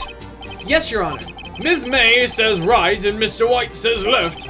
Can you explain this contradiction to the court? Both witnesses are telling the truth, for once. Ha! I doubt it. Rather, that does not clear up the contradiction. There is one scenario that would explain their conflicting accounts. What?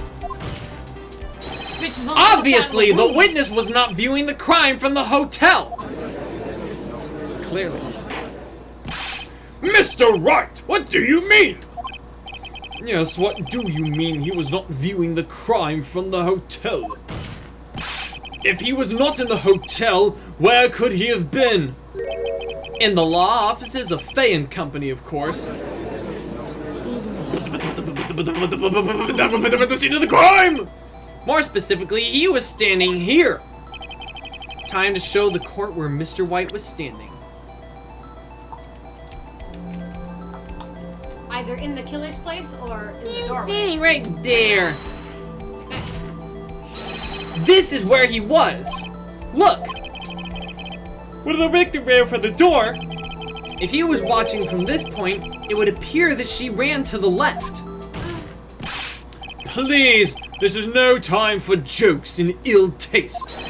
That is where the killer was standing. That's the idea. Order! I will have order! Nice. Anyone disturbing the order of this courtroom will be held in contempt! Mr. Wright, what are you suggesting? Rapscallion! The postulations of the defense are a distortion of truth, Your Honor. Indeed, they do seem a bit far-fetched. Oh, you provided us with so much entertainment, Mr. Lawyer. What now? He's laughing? The hilarity of the moment made me remember something. It appears I've been unclear, and for this I apologize. Mr. Your Honor, might I be allowed to testify once more? Now this bloody trial's got to come to an end. Let's hear your revised testimony. So tired. Good luck. You can't fix a broken testimony, buddy. Like a crime. She ran to the left. Ms. May's testimony was correct, as was mine. When you assaulted the girl, she first ran to the left, and then you hit her savagely. That is what I saw. Next, with the last of her strength, she ran to the right. You chased her and delivered the final blow.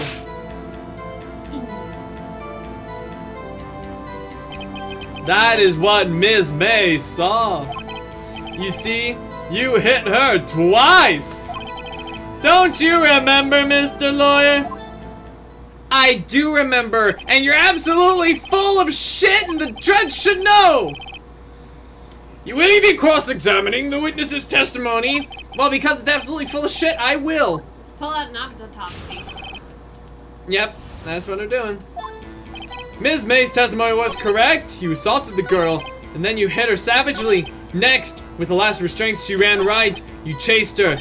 That is what Ms. May saw. You see? You hit her twice. But you see, you're full of shit, Purplehead. Mr. White, the victim died from a single blow. Ah! What do you have to say to that? Now's my chance. Hit him where it counts. Mr. White, wasn't it you who told this court you're abso-positively perfect? I will refrain from using this phrase from now on. Your Honor, if you could ask the witness for a new testimony. The witness is obviously confused, Your Honor. I would like to request a 10-minute break. Yes, quite. The witness is confused because he's lying. I emphatically request that there be no break, Your Honor. Yeah, we want justice! Don't let him get away! Very well. If the witness would care to revise his testimony... The crowd's on my side. No slipping out of this one now, White. Mr. White! Oh, okay. He's not very happy about it. The two accounts. Well, see, I looked at the other window when I heard that thing fall. Then the next moment, I saw Miss Mia run to the left. Then the killer, you, attacked her, but she dodged. And then she turned and ran for the door. And then you did her in with a single blow. Thwap! Thwap indeed. Very well, you may begin the cross-examination. Mr. Your Honor, my stomach, you see, it is hurting. Deal with it. This is almost over. He ain't getting out of this. Okay, so I'm not sure what to look for. So let's see. I looked at the other window when I heard that thing fall. Post the evidence of the shadow. Wait, what thing fall? What thing? Wait. What thing? You heard that thing fall? What exactly was that thing? Huh? Oh, that? The glass light stand. Right, the one that had fallen over the scene. Phoenix, doesn't something about that strike you as odd? Yeah, very odd. How did he know there was a lamp? I should press further. Mr. White, Huh? What?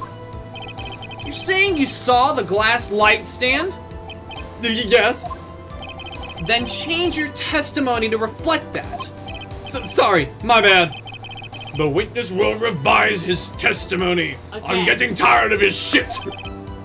Okay, of course. The light stand was lying on the floor when I looked. No, it wasn't. Did you see it was on the floor? How did you see it? I'm gonna press this one. The glass stand was lying on the floor. That's the first I've heard of this. Why didn't you tell us about the stand before? Why? Me? Well, I was instructed not to. Wait, one moment. Give me a minute to gather my thoughts. I'm so confused. White's falling apart. Your Honor, please, I ask that you do not allow the witness to be badgered any further. Mr. Wright, please refrain from badgering the witness. Yes, Your Honor. Edgeworth is on the ropes. Very well, the witness may continue his account. Okay, so you saw Mia run to the left, the killer attacked, but she dodged, you turned and ran for the door. Then you did her in with a single blow. Thwap. Okay, that's solid. But this is my bullfuck. I can't believe it. Ah, man. Okay. There's gotta be a point to like present evidence on that. Yeah, I should present evidence on that point. That's the thing I should do. I just forgot my button. Wait a minute. Well, that doesn't look like. Okay, broken beyond all recognition. Yes! Broken beyond all recognition! That's it! Mr. White, it was impossible for you to have seen the light stand. What? The stand broke into pieces when it fell. Ugh! Just by seeing the broken pieces, you would have no idea this was a light stand. So tell me exactly when was it you saw the stand? Answer the question! Isn't it obvious? I saw the stand before it fell over! So, you saw the stand before the victim was attacked then? Correct! That would be no problemo, right?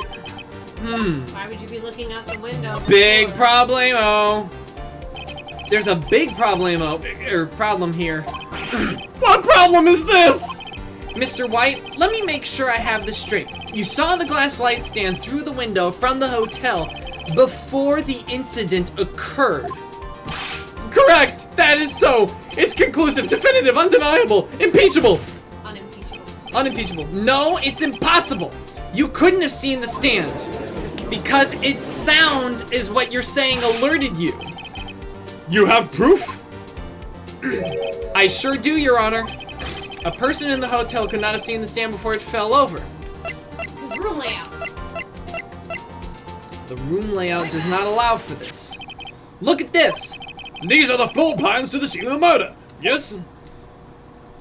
Correct, Your Honor. Now look.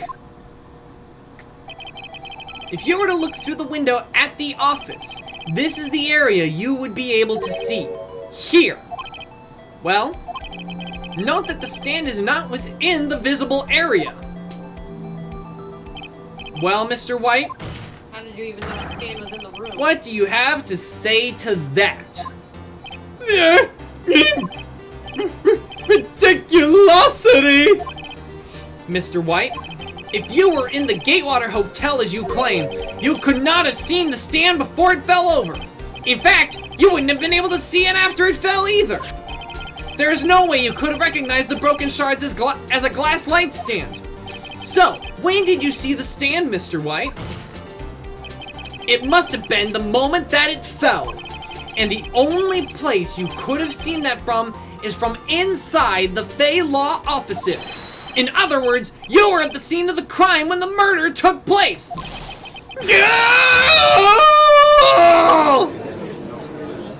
He is losing his shit.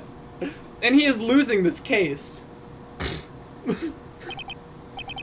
Mr. White? Mr. White. You did it, didn't you? You, Mr. Your Honor. Miss Mia.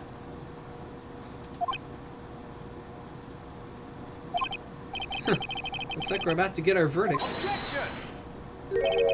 That's far enough, Phoenix, Wright? But what? I forgot about Edgeworth. Mr. White, I think the time has come. Shouldn't you confess your crime now?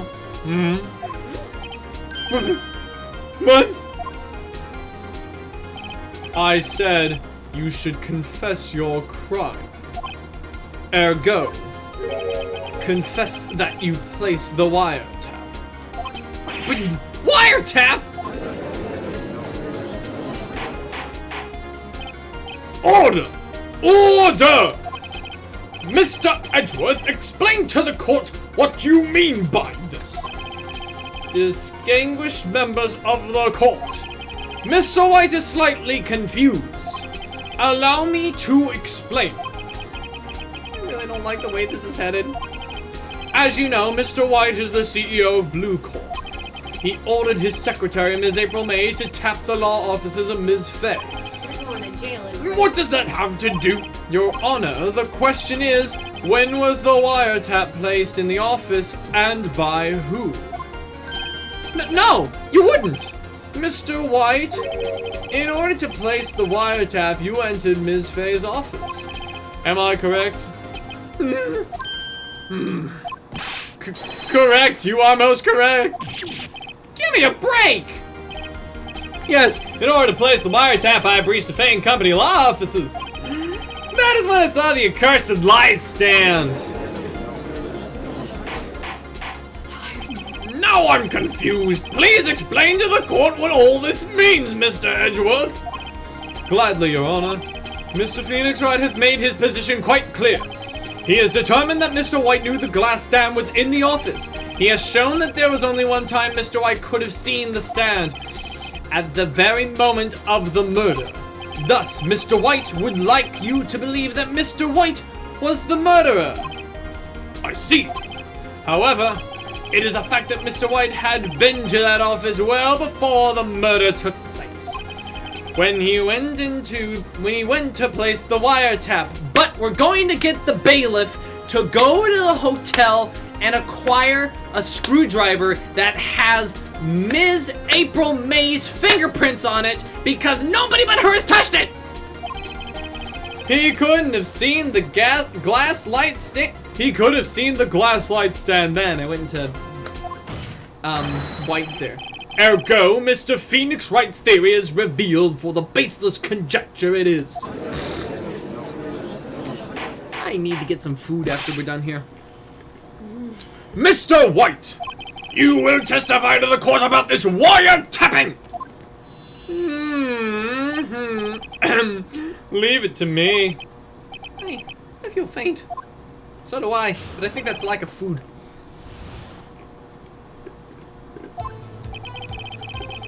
It was the beginning of September, the week before the murder. I had entered the Fay and Company law offices. Of course, I had done so to place the wiretap. That is when I saw this glass light stand. That's all he needs, huh?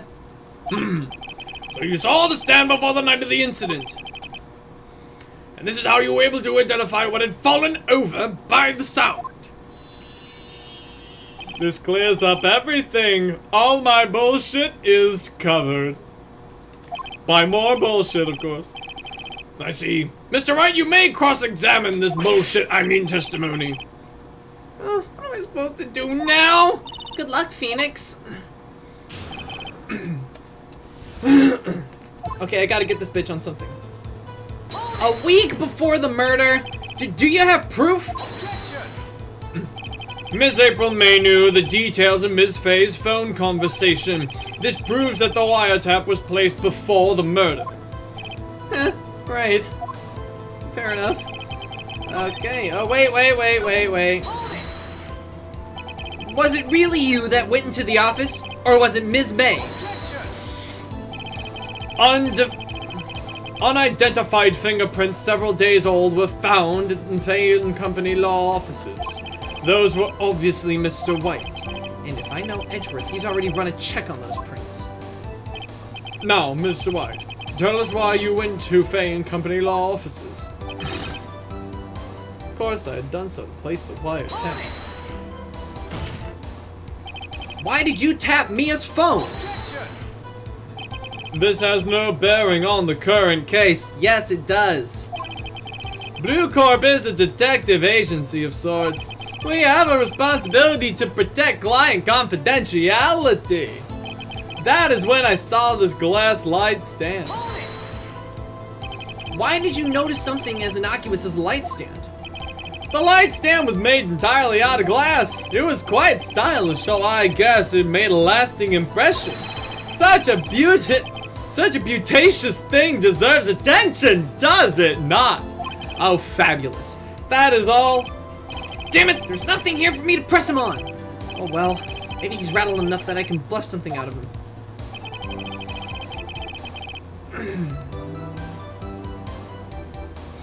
Okay, week before the murder. Entered Fay and Company law. Of course I had done so to place the wiretap. Uh-oh! Don't tell me I've run out of ammo! Oh man, come on! This is it? Like, what am I supposed to do? I can't. No, I'm not. No. Phoenix, over here. I know that voice. Mia? Never give up, Phoenix. Yeah. Mia? Haunted, bitch. Woo! Wait, where am I? The waiting lobby? What happened? Oh, right. I lost the trial. I was hallucinating. Ah, you're finally awake. Yeah!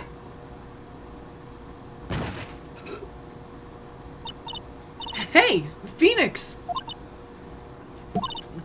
Yeah. Gak? That's no way to greet an old friend. Phoenix, I want you to look at me. Looking. What do you want me to... You're... Maya? Didn't you know the Fey women have strong psychic powers? When you accept your defeat in court, it appeared that it was enough of a shock to awaken Maya's true power. So, Maya is channeling you, Mia? That's right. I'm Maya, but I'm also Mia. Now, I want you to listen to me, Phoenix. Maya never gave it up. Neither, you can't either. That's what I came here to tell you. But, we don't have much time, Phoenix. Now listen, you've already won. Huh? You have that receipt in the court, right? Huh? Oh, yeah! The one you wrote Maya on. Phoenix, White wrote that, not me. So, what do I do with it? Look at the front of the receipt. The front? Oh! It's a regular receipt. Looks like it's from a famous department store. $1,000! Wow, big spender. Item? Glass light stand! Date of purchase, September 4th. Fuck! Shut up, Ian. Sorry, Ian. That's right, Phoenix. I bought that stand the day before I was killed. Whoa! Now, what did Mr. White say in his testimony? It was the beginning of September, the week before the murder. He said he saw it stand the week before the murder. There you go. I think the court is about to reconvene. Go do it, Phoenix. I know you're innocent. Now you just have to prove it. Right. The date of purchase is the day before the murder. September 9th, 1:16 p.m. District Courtroom, number 1. Court will now reconvene for the trial of Mr. Phoenix Wright. Is the defendant, rather, are you all right, Mr. Wright? No, I passed Yes, Your Honor. Sorry, Your Honor. I'm fine now. Then let's start where we left off.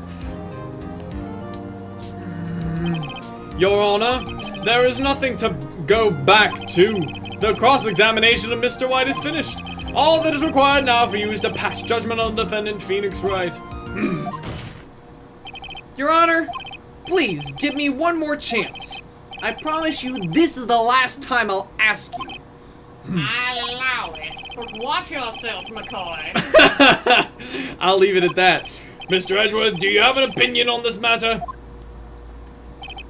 I say, let us give Phoenix Wright his last chance. Very well. You may cross-examine the witness one last time. All right. You don't even have to wait to Hey, show. fucker. Hey, fucker. Look closely at this. See the word Maya written in blood? You're grasping. I think not. Look at the other side of the receipt. The other side? Your Honor, would you tell the court what is written on the other side of that receipt? Well, a glass light stand. And the date of purchase? Why, that's the day before the murder! You see, Mr. White, when you allegedly enter Fane Company offices at the beginning of September, the stand could not have been there.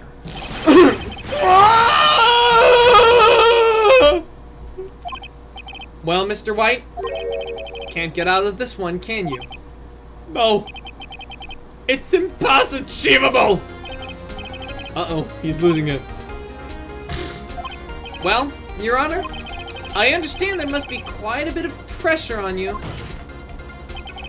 But I think you'll agree you can't judge me guilty under these circumstances. Very well. Then that is all for the trial of... Objection! Not so fast, Phoenix Wright. Damn it. What? No way he can worm his way out of this one. Oh, wait, I forgot. It's Edgeworth. There is a certain thread of logic to the defendant's claims. However, there is no concrete proof that Phoenix Wright is innocent. Ergo, I would like to request one more day before Phoenix is granted his freedom. I need time to make one more inquiry into this matter. Dude, shut up. Another inquiry? This isn't going to be another one of those updated autopsy reports. This guy just makes up evidence as he pleases. This is bad. Object. Mr. White's guilt is obvious. There is no need to prolong this trial any further. Well, Mr. Edgeworth, if anyone is going to call Mr. White to trial, it would be me, the prosecution. I need a day to ascertain whether these new claims have any basis in factual evidence. I see. Objection denied. What? The completion of the trial of Mr. Phoenix Wright will be postponed until tomorrow. Because you still need to No! protect There's no telling what will happen if I can't end this now. Edgeworth is sure to come up with or make up something. And after Mia showed up to help me and all. The fact is the fact. Mr. Your Honor, may I go home? Of course. Thank you for your time. Ah! The witness will stay. Mia? Phoenix, read this note out loud. Mia? What is it? A memo received from Mia. Your Honor, if I may. You're quite persistent today, Mr. Wright. You bet I am. My life is riding on this one. I have something that I would like to read to the court. This one. The memo Mia had given me was a list of names. Many of them sounded strangely familiar. People in finance, famous celebrities. That's when it happened. Stop! Desist! Halt! Please, stop! Make him stop! How did you get that list? Mr. White, admit your guilt right here, right now, or else this list will be released to the press.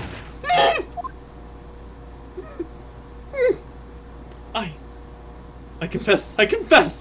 I did it! I hit her! I hit Miss Mia with the thinker!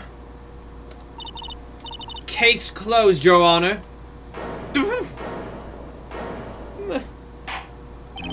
Well, I see no reason to continue this trial. I was worried we were gonna have Mr. to Wright? fucking, like, present that Yes, Your stupid Honor. screwdriver.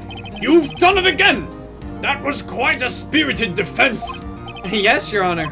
I guess you could say that if only I knew what spirited was. How spirited it was. Well, this court finds the defense, rather, the defendant, Mr. Phoenix Wright, Not guilty! Trial is over and just in the nick of freaking time! Woo! Oh man, I need to go get some food. That is all. This court is adjourned. We're not All right. doing this shit anymore. Alright, time to speed read this shit. September 9th, 2024, I don't read numbers. Defendant lobby number 1. Well, I never thought I'd be saying this again, but congratulations. You're lucky I was born a Fae. I'm lucky I had both you and Maya on my side. I'm glad you made it. Thank you, Phoenix. You risked a lot to help me, and Maya. I won't forget it as long as I live. As long as you live? My time here's running out. Huh? Maya's powers are still weak. I can't stay here that long. But what? No! There's still so much to say! Don't worry. I'm sure we'll meet again. Chief! I'm not the chief anymore. Phoenix, can you come to the office tonight? Say, 9 o'clock? The office? I'll see you later. Chief! Mia! How are you not? September telling 9th, 9 o'clock and 2 p.m. Fane Company Law Offices. Being here, it's hard not to think about that night. You came! Mia? I was kind of worried you might not, huh? Of course I came. Well then, I'm pretty hungry. How about a burger? Mia?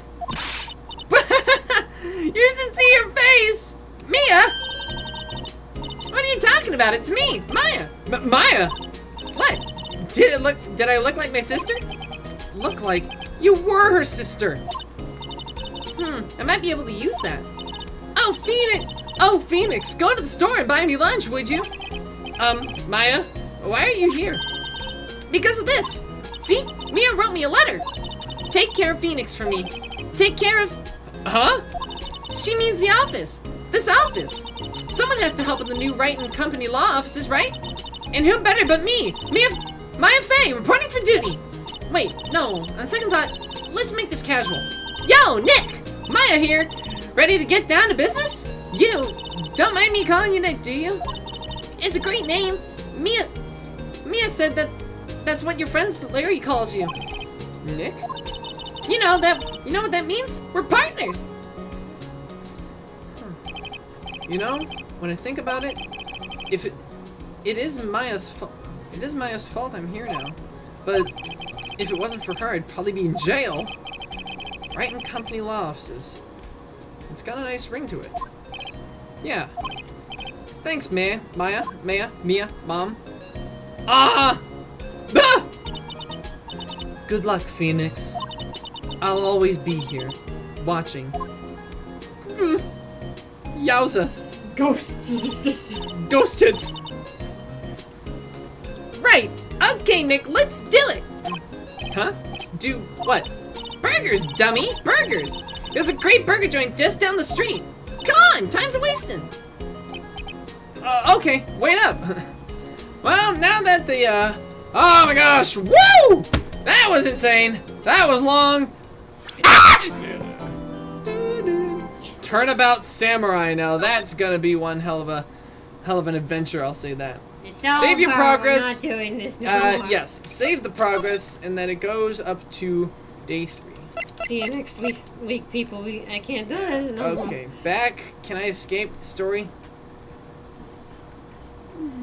Can I get out of this? This is an adventure for next time. How do I? Hang on, wait. I can skip, right? No. Okay. It's out of my hands right now, people.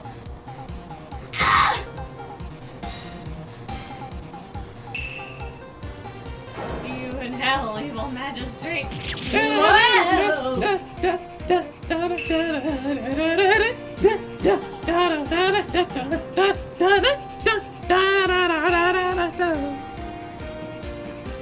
Don't miss next week's episode. The Dark Messenger returns. Actually, I should do that differently. Don't miss next week's episode of Dragon Ball Z. All right. Ah, here we go. Finally, I can leave. Yes. Okay. Oh, title. That was it. Title. You'll lose any unsaved progress. Yes. Exit the game. Actually, no, let's leave it on the screen for a hot second. But I want to thank you guys, the few of you, you lovely, beautiful people, you ladies, gentlemen, nuns, applicables, and all those in between who have come to the stream and visited and had a good time with me and my bro doing silly voices to this detective trial series. We love you. Good fucking bye. Take care, stay safe, and be kind in all you do. And I will see you next week. Bye-bye, everyone. Bye.